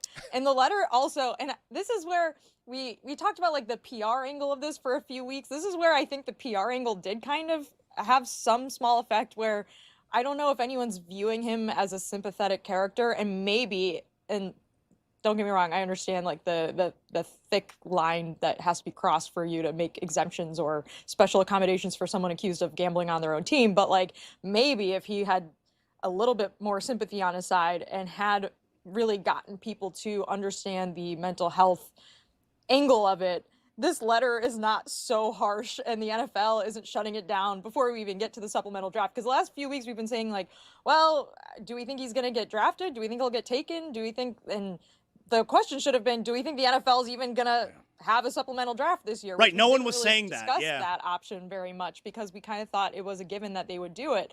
But Dominique, I'm curious what your thoughts are on all of this. And I mean, I think we all thought it was going to be a foregone conclusion. And I do think that the issue that pops up from a union perspective, you always want to like defend the process and not the person, which is it's inevitable as humans. We fall into this case where whether we like a guy or whether we think what he did or didn't do was good or bad or whatever, that kind of shades the way that we feel about it. And the NFL uses, they haven't had enough time to do a full investigation as the shield to get behind, because my position on this would be, and he's not a part of the union until after he's on a team. So the union does not have the obligation to defend him, but I think that the union should take on cases like this, because anytime you allow a precedent to be set that someone's rights could be infringed upon without the proper process, I think that you're setting a bad precedent. So whether he's actually in the union or not, and I get this comes down to, as a lot of the conversations I have about sports and business come down to, it's about like the cost-benefit analysis and the leverage, the lev, as we discussed earlier. And right now, there's no huge benefit for the NFL to add him into the league. I promise you, if he was like a super popular, famous player, there would be more calculation. They would have had time to do the investigation, because my assumption is what they want to find out is, did he bet against his team? Is this a worry of him betting on his team going forward? Like, this process is not a super hard process for them to get to the bottom of. And I think that that's the evaluation is, all right, so we could let him in the league. How does that help us? It doesn't in any way. Right. It opens us up to some sort of risk where we look like we're a league that likes gamblers or whatever. So we're not going to do that. And that's why he needs someone. And I'm sure he'll file a lawsuit. I think Jeffrey Kessler, who's one of the best sports lawyers ever, is on his side. And this process will get drawn out. So I'm sure that's going to happen. But the union, I think, should always be involved in situations like this. The letter said, among other things, the sole reasons identified in your petition for seeking entry into the supplemental draft are that you have been, quote, declared ineligible by the NCAA and have, quote, exhausted all of your avenues to continue in the NCAA and, quote, want to now play in the NFL, unquote. The petition provides no information regarding the basis for or timing of the NCAA's decision. Public sources, however, indicate that in May 2026, the NCAA issued a determination declaring you permanently ineligible from participation in college athletics, et cetera, et cetera. It says the league does not have the complete record of the NCAA's investigation, and you did not provide any such materials with your petition. So basically the NFL is saying, like, in your own petition to us, you are just saying, like, you can't play college football anymore, so you think you should be But we entitled to heard what you may have be part done. of the league. Right. And like, I guess also didn't really provide a defense of him that they found compelling enough to alter their plans. That was sort of the gist of what they're saying is, like, in the CBA, it says that we may hold a supplemental draft. It doesn't say that they have to hold one if there's an ineligible player. It doesn't say that, you know, they're beholden to any other sort of circumstances. It just is a very kind of simple thing in the CBA, Dominique. So I guess, yeah, do you think, you know, and knowing how the NFLPA itself has gone through a lot of leadership changes over the past few years, do you think that if they just ignore this and don't really do anything, it doesn't necessarily set a precedent because they're not picking a side? Or like, what do you think that I think will do? You're right. It doesn't set a precedent, and I think it's hard to predict what this PA is going to do because the leadership changes, and it's been through a lot of tumult. Like, I was frustrated with them signing on with that the legislation because that seemed like that hurt the players in college sports. So, like, it's impossible to predict what this version of the players' union will do. And I think you're right. It doesn't necessarily set a precedent that this will never happen again. But I think in these cases, it does. Like, the momentum matters, because what's going to happen is next time there's a player in a situation like this, we're going to point back to this situation, which is what we did here. Was like, remember Terrell? Like, that's what we Terrell Pryor, we were like, hey, he got in a supplemental draft. And then we used that as the reason, or the way that we were going to talk about this, the reason why we thought this was a foregone conclusion, whether he was going to be suspended or not, which, again, I would say suspending a player for something that he did not, or something that he committed, infraction that he committed at a previous place, I think is also unfair. So that's my point. It's like, once you do things like that, maybe it's not like a legally binding precedent, but rather than starting from the middle or starting from your side, you're starting from a deficit where you're arguing, all right, the thing you did last time that we didn't disagree with, it's okay. It's not okay now. Now we want to fight it, which is why I always remind people that when the union is defending a player who's accused of some heinous crime, you're not defending the player. You're defending the process. Just because no one likes this guy doesn't mean you're allowed to treat him any old kind of way and, like, set in motion the concept that the league's allowed to do whatever it wants because they did it last time. Right. So I guess where we're at now is he's going to be eligible for the 27 draft. So he can't play college football. He can't be in the NFL right now because he's not going to be eligible to be part of the supplemental draft this summer, which is not going to happen.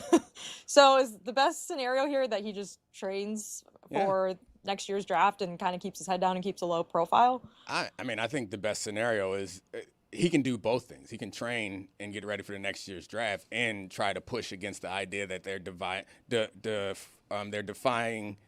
are not allowing him the right to work right now, which I'm sure the NFL would say we are not obligated to hold a supplemental draft, but you could say that this is an antitrust violation. This person is being denied the opportunity to work. And, like, I'm getting a little bit too close to giving legal analysis when I'm certainly not a lawyer, but I've been through these processes I'm a lawyer. enough. Oh, that's right. You're a judge too, right?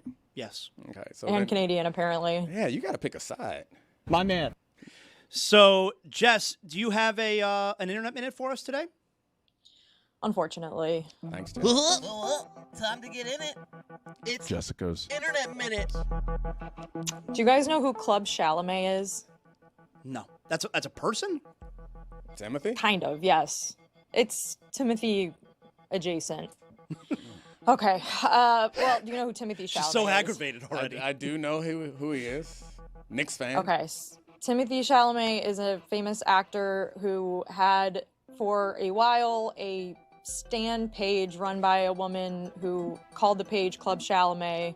She was accused by a lot of people. It's fairly divisive. She's accused by a lot of other people as, like, being too close to Timothy Chalamet and harassing and stalking and all these sorts of Stan behaviors that are unfortunately all too common online. You know about that Stan behavior, Dominique? No. Well, very common with sports figures now, I should add. So I do keep my eye on these things because they are definitely bleeding into the sports world. But anyways, she decided a few months ago she was done with Timmy, and I apparently turned her attention to Connor Story, who is, did you ever watch Heated Rivalry? Anyone? Oh, he's one of those guys? Yeah, he's like the breakout star of Heated Rivalry. Okay. No? Okay. Well, allegedly, and I will say allegedly here, some of this was confirmed in a Complex article, so hopefully they went through some sort of editorial process, but allegedly she was at a hotel in Paris that Connor Story was at this past weekend, or this past week, and another Connor Story stan was there, and they got into some sort of altercation. And so now the Connor Story fans are fighting amongst each other, but this really famous, formerly Timothy Chalamet stan is involved. So, don't stans. That's what's happening on the internet. Don't stans get along? You asked. If you're the stan. No, God, no. Oh, no. I mean, they can, but they don't necessarily. You want to be the top stan? Am I the only one so. who thought of Connor Stallions when she said Connor Story? Oh, yeah. I was like, how are these two connected? Yes. Excellent point, Chris. No, I think you might be, actually. Yeah. I think that they just have the same first name and the same letter in their last. I guess their last names are both nouns. Yeah. Technically. Nice. You do speak Chris Cody. I do speak Chris Cody. I get where you're coming from now that I think about it.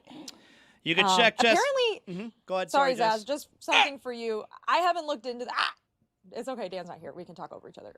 Apparently, Club Chalamet was a Pearl Jam stan before she became a Timmy stan. Something for you to look into. Yeah, do your own research. Yeah, all right, I'll get on that. I don't know any Pearl Jam songs. Allegedly. You do know Pearl Jam songs. You've never heard Jeremy? Oh, okay, that's Pearl Jam. You never heard Alive? So I assume that I've heard these songs, but Better Man? If you ask me to name a song, I'm like, I don't know. Pearl Jam's the one with the the baby swimming, right? No, that's Nirvana, man. Pearl Jam's one that goes, yeah. Yeah. Oh, That's Even Eddie flow. even Yeah. Oh, that thing slap a little bit. I Or like better, that John Yes. Zaslow. It does slap. Oh, I like that Big one. Cubs fan. Nice. Eddie Eddie Vedder. Vedder. Yeah, see? There you go. Jess, you can check out her weekly Notre Dame podcast, The Echoes, of course, with Mike Echoes. I think you Golick have to say echo. Jr. Echoes. Great job, Jess. Bye, guys. See ya. Go, Joe. I said hi. I love him. Oh, I will. So, Tony, this reminded me because I just got a message. I get messages from, whenever my pool guy is coming over to the house, I get a message. Hey, I'm going to be over in a few minutes. You're having a problem with your pool guy, right? I've got a big issue, gentlemen. I've got a huge issue. Obviously, the issue with the pool guy earlier was that I scared him every time that he would. Oh yeah, that's he would be right. cleaning. I'd be like, "Hey," and then he'd be like, "Ugh," and he'd almost fall into the pool. My Is issue it just fall? a Miami He didn't fall. thing that because having a pool guy seems like a fancy dude thing, and I don't. It's like 100. It's like 100. You think I'm gonna measure like the chlorine levels myself? What are you talking Yeah, about? it's a lot of stuff to know. A lot of science. I guess it's a Miami. Got to head to the pinch a penny pool store. It's If I'm like, doing oh, this give me myself, that sulfuric pool- acid to put in the pool, but don't put too much because then you get. That pool's green as hell if you leave me in Exactly right. charge. I do love Reflecting pool. I do like getting the leaves out of the pool sometimes. That little long neck. Yeah. Yeah, it's fine until you got to Sounds take relaxing. 1,000 of them out, and then that's why you pay a guy $120 to do it. I'll do that sometimes. My wife will be, oh, you're such a cute little pool boy. I love you. Oh, My issue, baby. my issue is this. My wife has asked, "Hey, when's the last time the pool guy was over?" Because she obviously sees it at home with the baby all day, and she's like, "I haven't seen him in 3 weeks." And I'm like, "Really?" She's like, "Yeah, I have not seen him in 3 weeks. The pool looks dirty. Like, have we paid him already?" And I'm like, "Yeah, I got him on just an auto pay on Zelle every month." It's like, "Yeah, he hasn't been here in a month basically. So you're gonna have to break the news to him. Look how she positions it. You're gonna have to break the news to it that you got to fire him." And I'm like, why don't I just tell him to come over and do it? And he's like, nah, he's got to go. So now I got to fire my pool guy. I don't want to. He's a nice guy. The problem is I got to fire him because my wife said it's done. It's an easy text. Nah, you got. No, that's a call. Nah, it's a text. Oh, I think it's a text. That's a text. I did it for. I've done it before. He knows where I live. I have fired. What's he gonna do? I have fired my pool guy before, and it was via text. Maybe just take your shirt off and start sweeping his leaves. Maybe, I'm telling you, my wife. Maybe it's a hint. The problem is the chemicals. I go out there, I take the shirt off. I'm doing. She says I'm her little pool boy. They're playing soccer attached to foos as if they're it's like a real life foosball game.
Chris, have you seen what's going on here with Jazz Chisholm the last couple of days? Blow pops? Yeah, I guess he was playing second base a couple of days ago, and he just straight up got a blow pop. You know, the stick sticking out the mouth. He's got a blow pop out there, and it's a fan that'll give you 6 hours on WFAN. And I mean, I saw Aaron Boone being interviewed on one of the Yankee podcasts that comes up on my feed, and he was asked about it, and he's like, "Yeah, I talked to him," and they were like, "You know, he did it like a few weeks earlier up to bat," and he was like, "What?" Like Aaron Boone only known about the most recent one. And then yesterday, Jazz, after being told by Aaron Boone not to do it anymore, Jazz hits a home run, and that's when he just from his dugout grabbed it, and I love Jazz. And he put it like right into the camera. I mean, I don't know if it's smart for him to be like sticking it to his manager like that for no reason, but I do overall like Jazz. Yeah, he's already got a reputation, and in that city, in New York, with that team, I don't know if you want to be adding fuel to the fire there, Yeah, however, this is a results-oriented business. He hits enough home runs, I guarantee you all the New York fans are going to be out there with blow pops too. Has he been good this year, Chris? That is a good point. Like if he goes on a nonsense. If he goes on a run, like you're going to have a section of fans in the bleachers and they all have blow pops in their mouth. Of course that's going to happen because that will be a thing. In blow pop, they need to send him who's the company that makes blow pops? They need to send him a couple bucks. Like this man is out here marketing for you. Yeah. He's batting .230, so so's everyone though. Right, that's the whole league now. That's the whole league. He has 12 home runs. He scored 41 times and 33 RBIs so far. 23 stolen bases. And it also seems like we haven't learned our lesson, but I guess it's part of the sports media ecosystem is like when someone does something like this that's ultimately harmless, ignore it and it'll go away. Like we make a big deal out of it and then he's like, all right, you're challenging me. Yeah. You're disrespecting me. Yeah. And he's also in his mind thinking, which is accurate, it's a bleeping blow pop. Relax. It's a blow pop. And I get the desire to be like, shove it in your face. I had some candy. I'm not smoking rocks. It's a little sweet treat. Little sweet treat with bubble gum inside. Relax, folks. Be crazy if he was on second base smoking rocks. Yeah, folks. That Aaron Boone be mad about that. Not only he also did a couple weeks ago smoking rocks on second base. You know what? If he was smoking rocks, I come on here, I rip him. I rip him along with you. I will immediately. I'm the player guy. I'm defending players all the time. If you out there, smoking rocks? If you free basing on the second base, I'm going to go ahead and have to say, draw the line. Because that would mean you're not wearing your glove. You got to have a glove on. I don't know. So basically, Tim Raines.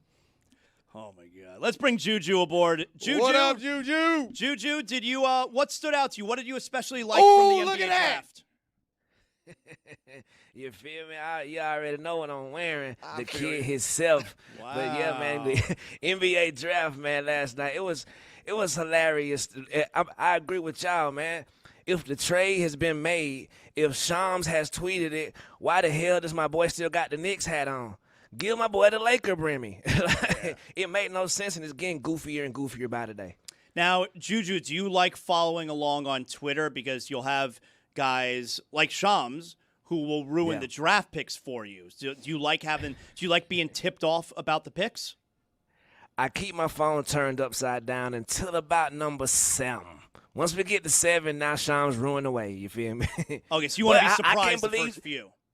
Right. I can't believe the Thunder was able to get Mara. That's going to be one of the biggest moves in the draft, in my opinion, because now they got another body to throw at Wemby. He ain't got to stop him. Just use all your fouls. A lot of jokers out there, Juju. We all know that. Do we have a joker of the day today, maybe? Yes, sir, man. Unfortunately, the joker of the day. I don't know if y'all seen my boy, Matt Jones at Tight End University. He ain't doing nothing wrong. Look at this guy. Bruh, that is Matt Jones right now. No. He's not getting the joker of the day because he did something wrong. He looks like if I thought the Joker was throwing the football, that's how he would look. Brother Mac Jones, lay off of whatever you own, big bro. That is not Mac Jones. Now, I saw this as well on mute, and it's just hilarious. There is music playing here, so he's kind of just like, this is the Mac Jones, like, yo, we're doing drills, but I'm vibing to this music here. So this is so good by Juju. I'm so glad I'm looking at this. That looks like if Joe Burrow, 35 years from now, got caught smoking rocks. Like, damn, what happened to Joe Beasy? Oh, man. They got the boy. Oh, the pass is accurate, though? Like, if the pass is accurate, more blow pops for my man. Juju, what is this I hear about a Ghana witch doctor? Oh my God. My brother, the Ghanaian witch doctor, was on Harry Kane's ass yesterday. He put a curse on my boy before the match, and guess what? Harry had a wide open net with a chance to put them boys away. He kicked that thing to damn near Ghana. You feel me? Over the net. So it made me think, bro, who are the top 5 most influential fans of all time? Oh. I made a list for you. OLI, purple shirt guy. Oh, yeah. It's a good one. Sit your dumb ass down. Yep. It's a good one. OLI as well, Mariska Hargitay, love man. her. Great fan. Yes, sir, man. She was on the court with Lisa Salters in the OG interview. Like, back up, sis. Oh, yeah. Number 5, my brother, Gilly the Kid. It might be a two American situation. I think but so. If you know, you know. Now, if you know, you know. Come on. He can hoop. Number 4, Steve Bartman from the Cubs. That's right. In the Super center. influential. Super duper influential. Number 3, my sister in the Lord, Taylor Swift. Oh, wow. She pull up to the game, you can't even go through that way no more. You got to go that way. You did. Number 2, my brother, the witch doctor on Harry Kane's ass. You feel me?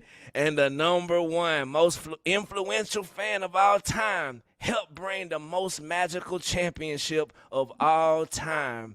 My brother, Danhausen. Wow, Danhausen. How about that? That's a good job out of you, Juju. All right, he lifted Yes, that sir. curse. Thank you, and brother. There you go, Danhausen. Have you met Dominique? You're in studio all the time in New York City with ESPN. Have you run into Danhausen yet? I have not.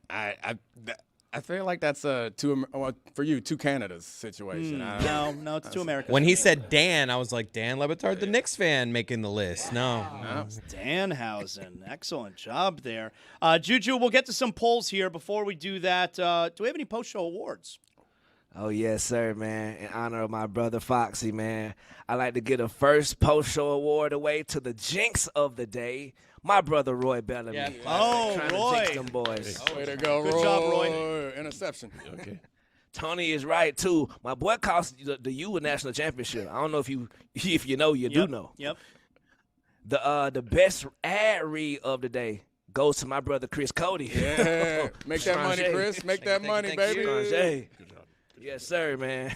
The coach's challenge of the day goes to my brother 10 Day and the crew, man. Yeah, they got you, Dominic. That was good work. You're right. You're right. Good I'll eyes on take that my one. card. I'm not even going to object. You got me. And lastly, the look at me Louis of the day, Dan Le Batard, the two-time hater of the day winner.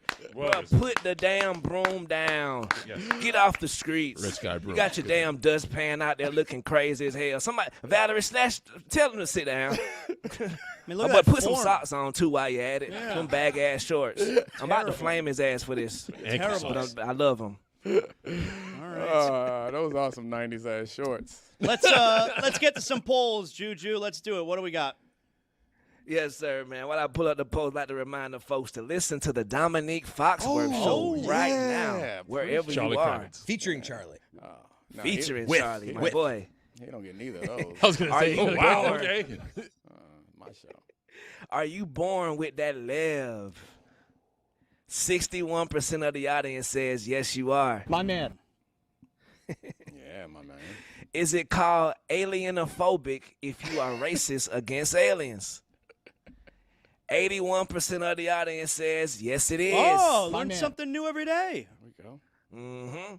It's a little impromptu poll because I ain't never heard of this one, Chris. Have you ever received a scam unlikely notification? Yeah. 80% of the audience says no, they have not. My man. Chris got that new phone. 20%. You got that new phone. You dig?